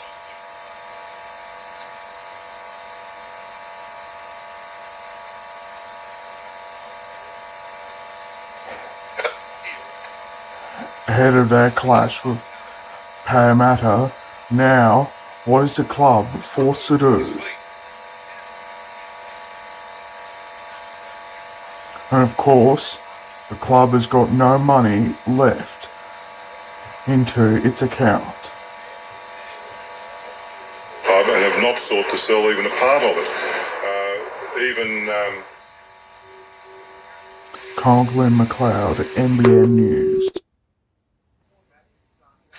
Matthew's son Jack didn't want to leave his father's side today. And Johns himself doesn't want to leave the Knights, but after the club he's played more than 200 games for failed to offer him a contract, that's what he'll have to do. We did not make an offer to Matthew. And why was that? Can you explain that? Yes, because we didn't want to be in a protracted situation with Matthew where we were offering him far less than we knew he could get, and we are confident, and so is his manager confident, that he'll get much, much more from outside sources. Basically, an inflexible salary cap has forced the life member of Newcastle, a player in his 11th year, to look elsewhere. In a written statement today, Matthew said he was rocked when he realised he wouldn't be playing for Newcastle, but understood the salary cap restrictions placed the club under great pressure. We knew that Matthew could get a far better offer from other clubs in the NRL or from Great Britain then we could make him. Parramatta, the Bulldogs and the Northern Eagles are believed to be after Matthew, as are two English clubs. But it's hard to see Johns in any other colour than the red and blue. And while he says he harbours no bitterness towards the Knights, the current relationship isn't good. No, not at all, and we'll work to repair those. What damage the situation has done to contract negotiations with Matt's brother Andrew remains to be seen, considering the halfback has already rejected the club's initial offer. And it's hard to see the club's salary cap problems ending with the Johns brothers, with 9 other first graders off contract at the end of the year. Jim Callanan, NBN News. Penrith's Smart Guy proved a real headache for Newcastle. Just ask Daniel Smales, who suffered a serious concussion that's likely to sideline him this weekend. A tackle by Matt Parsons, also on Gaia, has slowed the big prop with a badly corked thigh, and early reports indicate it'll keep him out this weekend. The doc tends to think that 6 days mightn't be enough, but as I just said, you just don't know. The doc's been probably wrong before, as we've all been wrong before. Parsons certainly hopes to prove them wrong, but will still need a little luck to make it, something he says the whole team needs after a bad few weeks. Things have got to start going our way a little bit, but I'm not trying to make excuses. We're probably underachieving a little bit, but no, we're a good team, and just a matter of clicking and we'll be right. Steve Simpson's debut run-on game couldn't have started better, with 2 tries in the first half. While the loss soured any celebration, so did an ongoing ankle problem. He shouldn't miss a game, though. No, I don't think so. It feels pretty good this morning. I was a little bit sore last night. It ached a little bit. I just rested it and whatever last night, a bit of ice, but it should be right for the weekend. Marathon Stadium needed running repairs too yesterday as the ground continues to cause problems. The reason? The wrong type of grass was laid last season and new grass hasn't grown as quickly as hoped.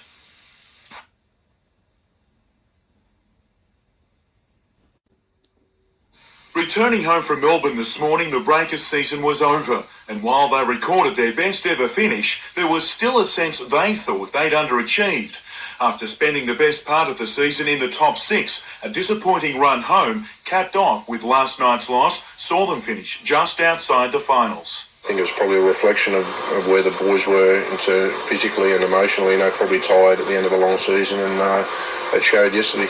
Mark Wilson's 100th game, not the memorable one he'd hoped for. We're very proud of our efforts this year, and I'm sure the fans are as well. We didn't quite get there. We believe we probably should have, but we didn't. While the players can now rest up, contract negotiations will begin, but not before Coach Lee Sterry talks over the club's well-documented but uncertain financial future with owner David Hall. Obviously, it doesn't help. There's no two ways about that. From the point of view of being an attractive place to come and play for players, they like to know it's a stable environment, etc., etc. So, I think the sooner we can get that fixed up, the better. Meanwhile, the semi-finals will be a little harder to watch this season for the Breakers. You can't help but wonder what if.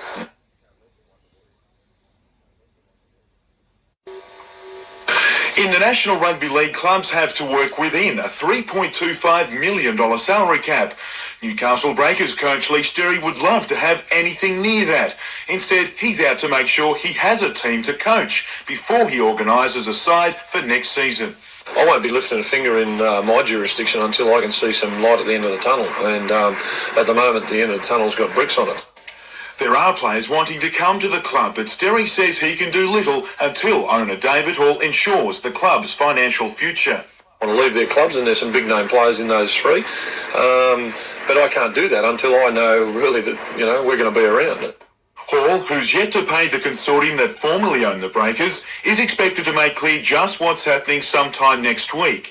Meanwhile, Sterry was full of praise for his squad for its best ever season result, but can't yet forget how close they came to reaching their first semi-finals. With 11 rounds to go, we picked up 9 points. That just wasn't good enough in the end.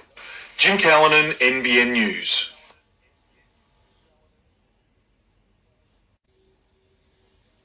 There's little doubt many of League's biggest names want special dispensation under the salary cap for long-serving players who are loyal to one club.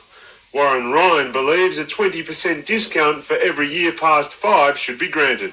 If you do your sums, by the time you've played your 9th year, 20% a year, you wouldn't be worth it. You'd be valued at nothing on the cap. According to David Moffat, the man at the NRL helm, the board doesn't have a firm plan of its own.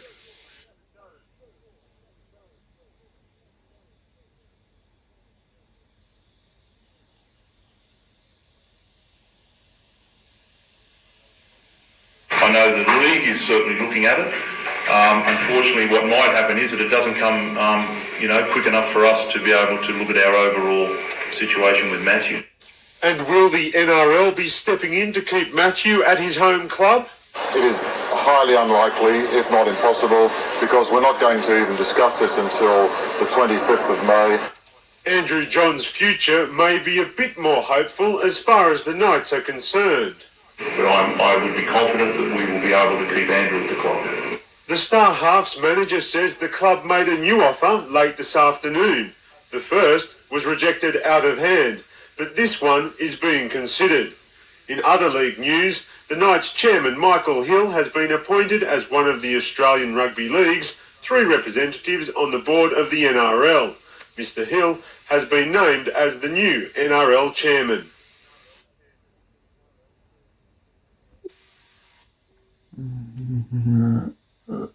Cars, which are very funny, can Just might be also able to save crash. it and get it going again this afternoon with a bit of luck.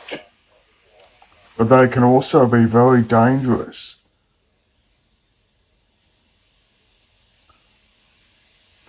But once they crash, they also cannot go anymore.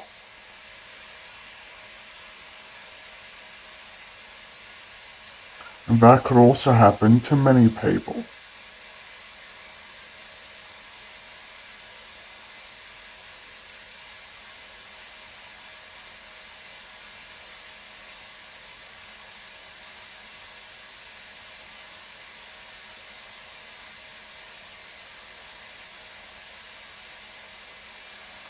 Conklin McLeod, NBN News. If Ben Kennedy wasn't tackling at Stadium Australia, he was hitting the ball up. He even took a kick on the last. There were no easy meters for any forward, but Modest Kennedy played the ball quickest. A big advantage for the Blues. That's a little goal of mine to go out and get quick play of the balls, and I thought it went all right in that department last night. Adam McDougall had a slow start. His first touch came in the 6th minute, but the rampaging Blues slipped soon after to allow Queensland winger Matt Rogers an unhampered chase to score the Maroons' first try. A winger's job is to score, and for a player whose aim was to take the man of the match honours from the flank, only one answer would do.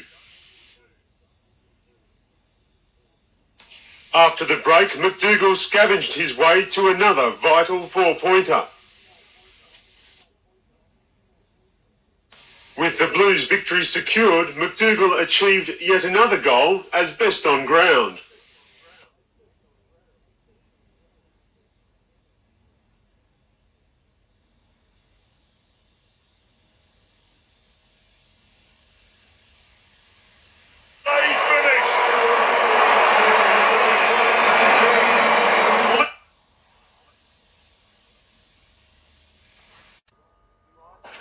Tries to Ryan McDougall and Jono Wilson helped Newcastle jump to a 13-point lead, but Central North was gunning for its 3rd country championship in 4 years and wasn't about to lay down without a fight.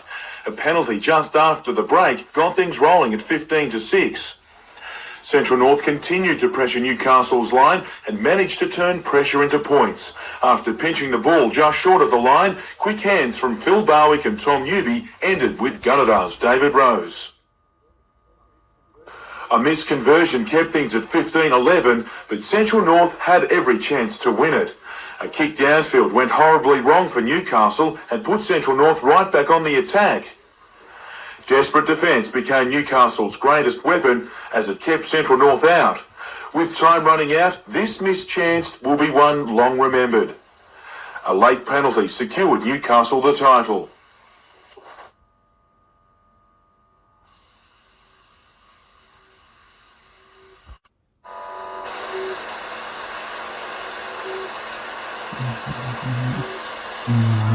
There was a massive demolition derby that occurred right up in Newcastle overnight. First, drag racing.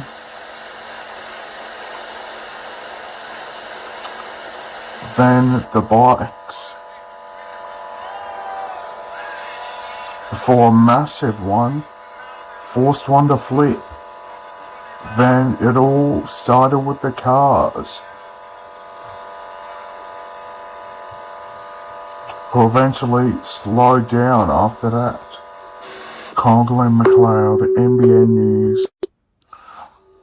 Sydney United got the early goal at Adenza Park, but so bumpy was the ground, Tom Marrick had to use a breaker's head as a kicking tee. Coach Sterry called the ground a dirt heap that set the tone for a lacklustre game. To have two keepers at National League level only have 3 saves between them, that just tells you how bad the game was. So, it was just a scrappy. Nobody could control the ball, nobody could stop the ball. It was just that bumpy. Good players made big mistakes. Still, the loss was disappointing. The Breakers' finishing was not what it should have been, especially against the last place team in the league. There's 3 matches to go for Newcastle, and a win will earn the side's first ever final spot. But 2 of those games are against the defending champions. The first at Breaker Stadium this week. I'm confident that we can still do the job. We only need 1 win out of the next 3 and we're in there. So hopefully that'll come this Friday night against South Melbourne.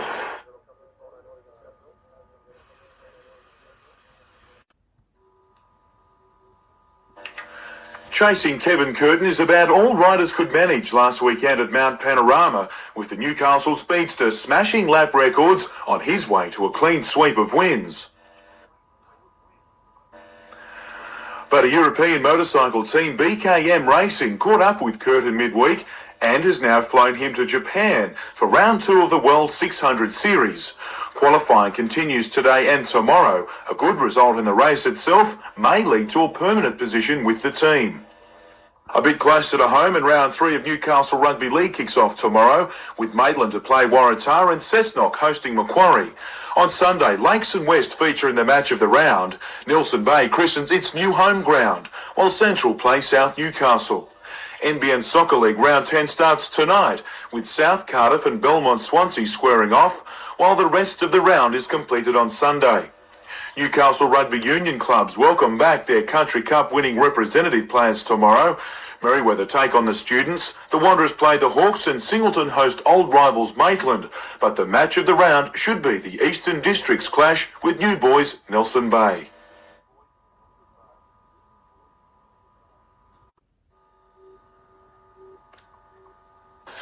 It couldn't be much closer for a playoff spot. After a midweek loss, the Breakers have to win at least one of their remaining 3 games to be a chance of reaching the semis. You get to this point and there's no looking back, and you can't bring back the last 9-10 months of work. So, we can talk about Sydney United from last Tuesday or other games that we've let slip through our fingers, and we let, probably 8 to 10 points early on in the season, so we could have been comfortable by now. But Premier South Melbourne arrived in Newcastle late today, knowing they won't be defending their title this season, but they can still salvage some pride. Yeah, we are still the reigning champions. We want to finish the season off on a positive note. Experience may also be a deciding factor as South Melbourne meet a side that's never played semi-final football. They're under a little bit more pressure than we are, and it's games that they'd like to win, and that's going to probably play a little bit on their minds rather than ours. But Newcastle's season has been shaped on overcoming challenges. Tonight's hurdle will be one of the toughest. I think the commitment and the courage has been there all year, so I don't think that's going to be a problem for us. It's a matter of whether we can outplay South Melbourne on the night, and that's the bottom line. 17 years at the national level has taught Warren Ryan to roll with the punches that come with being coach, and sometimes not.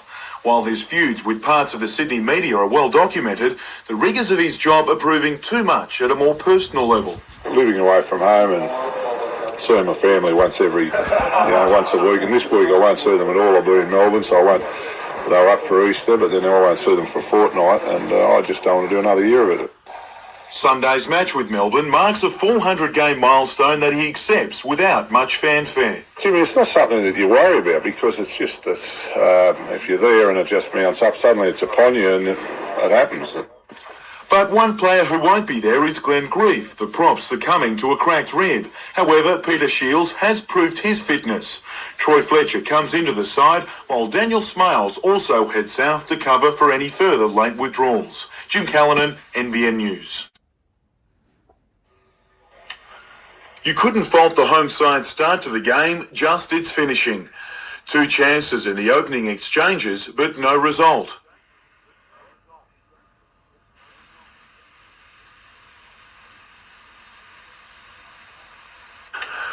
On the eve of his 22nd birthday, Brad Widgerek was brought down, allowing him to offer a gift on goal for Todd McManus.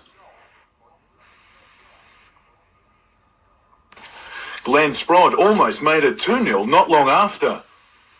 South Melbourne then struck through a sweet Dave Clarkson strike. But the chances kept falling for Newcastle, who just couldn't break through for a second, 1-1 at half-time.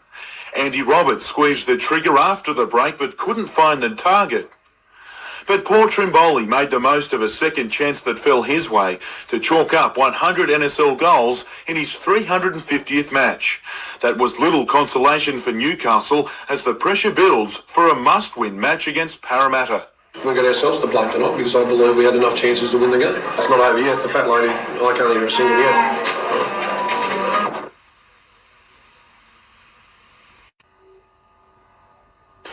One-time Wildfire player and coach Danny Mayava suited up for the home side for his first game in a few seasons. His scrummaging helped earn a win against the Feed, and it wasn't long after that flanker Luina crossed the line, taking 4 defenders with him. Richard Chippendale just left them clutching at thin air. A solo sidestepping run saw the ex-Wildfire winger cruise over for Eastern District's second. Then the whole back line got involved with some great support play finished by Ricky Sullivan to make it 19-0 at half-time. Eastern District's eventual 37-point winners.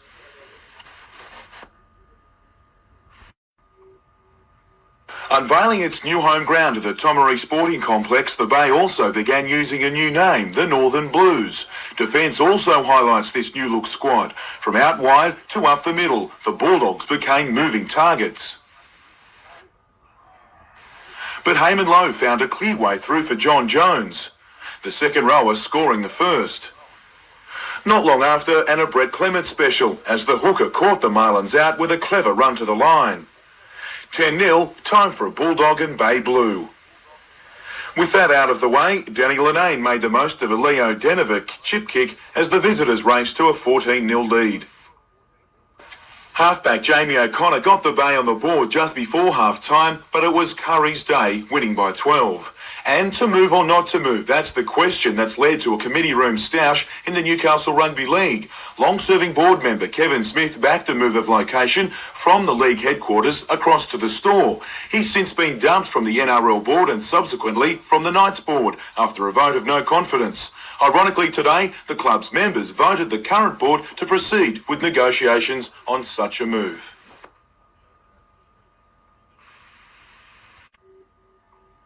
The Breakers have had a season of highs and lows, but last night could be the bottom of the barrel. In the first 5 minutes, Andy Harper took an air swing at a cross ball in front of an open goal, a sign of things to come for the Breakers.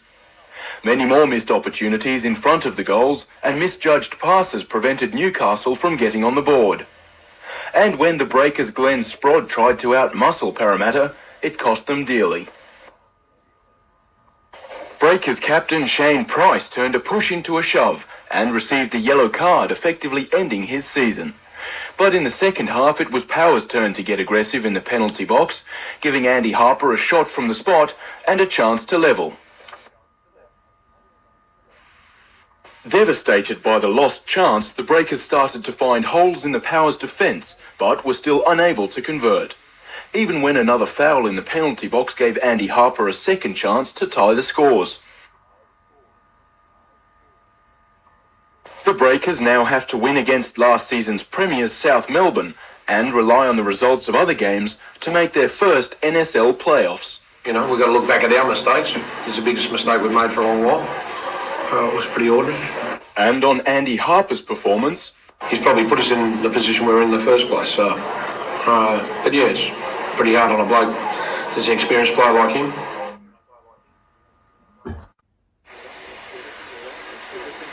Everything about the children's version of the popular Rugrat cartoon series is big. The US-based production cost $6 million to set up, and the 78 cast and crew members transport the show in 10 semi-trailers. Oh, it's a multi-million-dollar. I mean, when this show was created, it was state-of-the-art. All the projections are run by computer, and the sound system is run by computer. And it's proving big business in Newcastle at $86 a family ticket, $50 for the plush toy, or $10 for a program. But the kids love it. Take home a souvenir too, or 3 or 4 or 6, whatever. Tomorrow's performance at the Newcastle Entertainment Centre starts at 1 o'clock. Paul Lobb, NBN News. With a clash against the Storm on the horizon, skipper Tony Butterfield is happy to be back after a frustrating stint on the sideline with suspension. It's very hard, particularly given the fact the team has struggled with depth. We need all hands on deck, and I haven't been able to lend a hand, and that's been disappointing from my point of view. While he'll be fresh, he hopes the Storm may be a little underdone after representative commitments and today's match. Yeah, we won't go too much into our detail as far as the game plan, but we'll be looking to make every post a winner. Also returning, centre Matt Gidley, who's been recovering from a groin problem. Gidley joins Mark Hughes in the centres, with Danny Badiris again at halfback, Lenny Beckett on the wing. Butterfield comes straight into the starting side, despite strong games by Matt Parsons, while Tamana Tahu is named on a 5-man bench. Well, I think Lenny Beckett's safety and the things he's done for us, I just think he deserves a bit of recognition for it. He's been terrific. Tamana's was good a few weeks ago. He's had a couple of ordinary games. Peter Shields is still recovering from a hip problem, while Glenn Grief will have rib x-rays tomorrow. Both are expected to play a side that all Knights love to meet. Well, I think it's going to be a really tough game, though. They always are, because they've got a lot of Newcastle players in their side as well, so yeah, a bit of a grudge match, I suppose.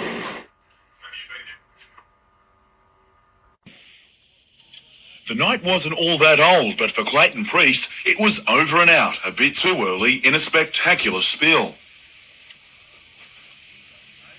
He's okay. His litre car, not so good. In the super sedans, a new generation has been wowing the crowds this season. The same names, but new faces, with Luke Pine and David Robertson living up to their famous family tradition. For 18-year-old Luke, he held things together to finish behind Russell Bailey in the feature, but it was enough to win him the overall title.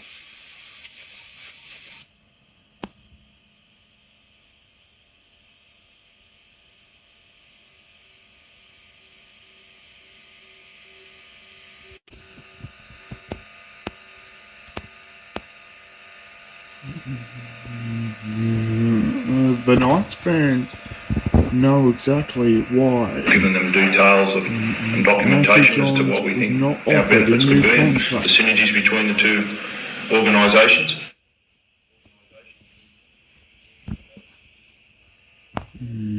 Conquering the crowd, NBN News.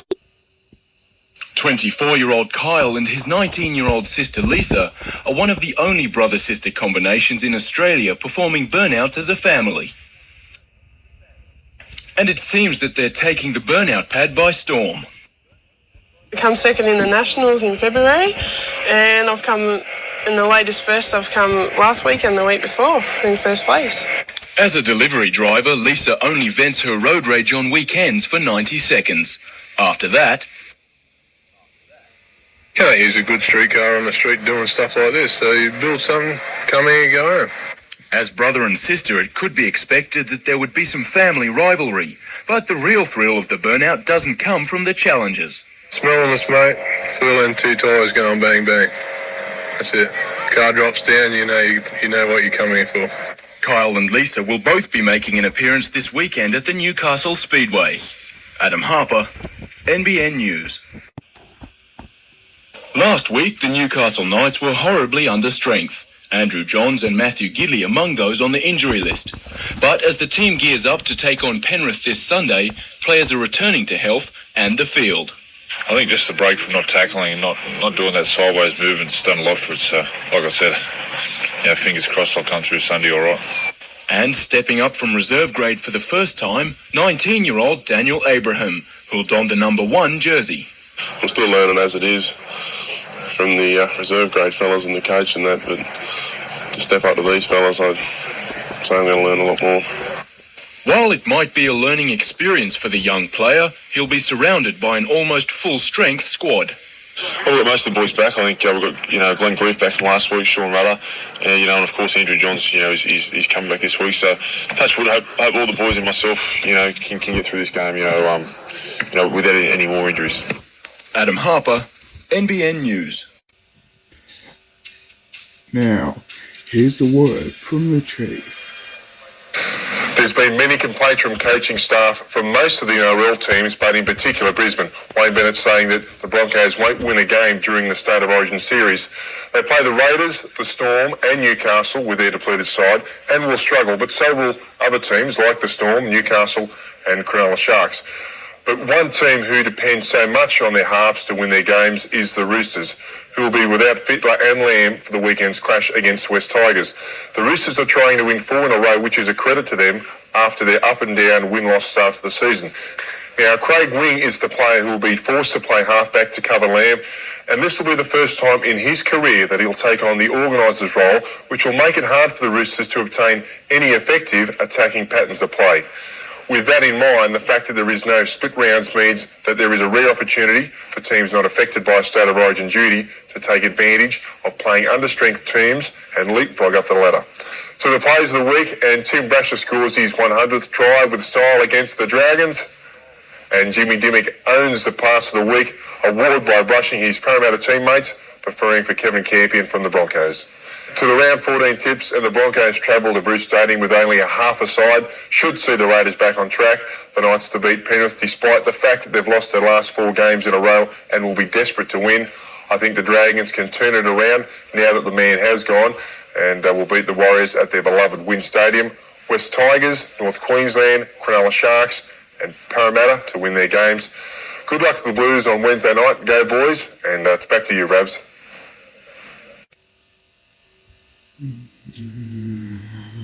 The only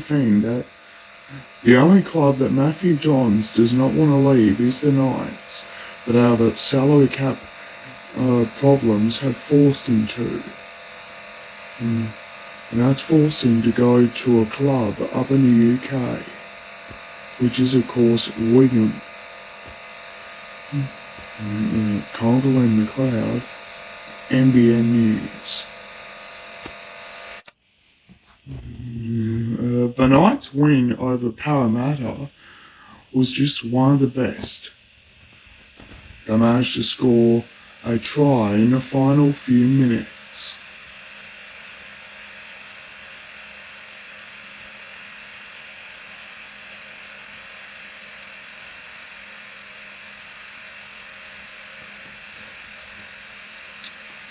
Despite the Eels trying to stop Newcastle, thankfully the Knights managed to save the day.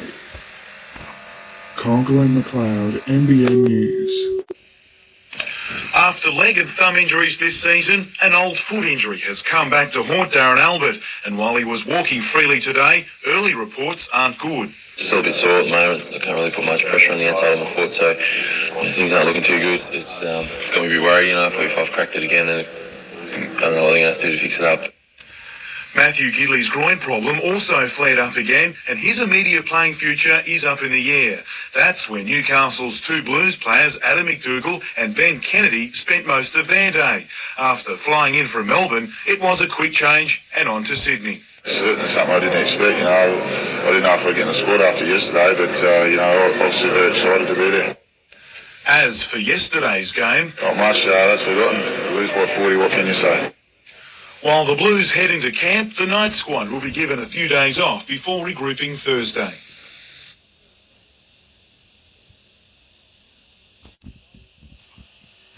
While his flight touched down back in Newcastle today, you could excuse Kevin Curtin for still being up in the clouds. But after a whirlwind 2 weeks, he was glad to be back with wife Michelle and son Cody. It started at Easter with record-breaking times at Mount Panorama, seeing him picked up by a Belgium racing team, BKM, to race superbikes in Japan. In the first corner, I remember there was probably 6 bikes just bouncing off me, chopping me front wheel out, and I thought, we don't sort of play that in Australia like that. He's proved a quick learner. As highly rated Australians fell around him, Curtin stormed away to finish 6th on a track and bike he'd never ridden before. I was just on a big high all Sunday night. While communication was a problem for the Aussie with his new team, they've made it clear they want him back. The 33-year-old has commitments on the Australian circuit, but after waiting for his international break to come, the 33-year-old doesn't want to let it slip past. Everyone says I'm getting too old, but once I was over there, I was talking to a few teams, and they said age really doesn't matter in Europe, providing the results are there. Jim Callanan, NBN News. And of course, we'll have a look at May 2000 after the break.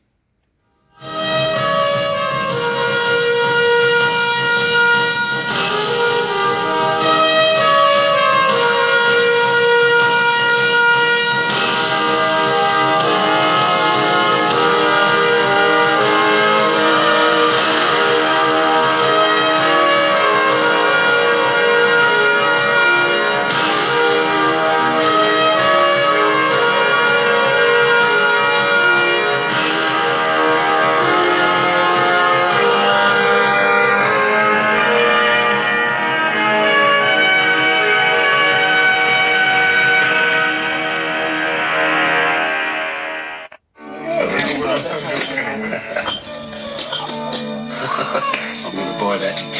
Into big business now, are we? Nope. I'm quite happy with the small business I own, Louise. Who are you banking with now, Bob? Newcastle Permanent. No, I know. I mean, your company banking.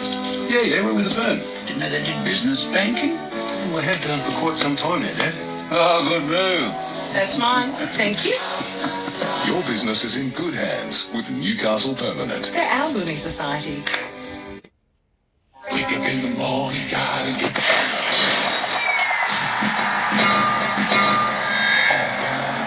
because the Herald is the best way to start your day.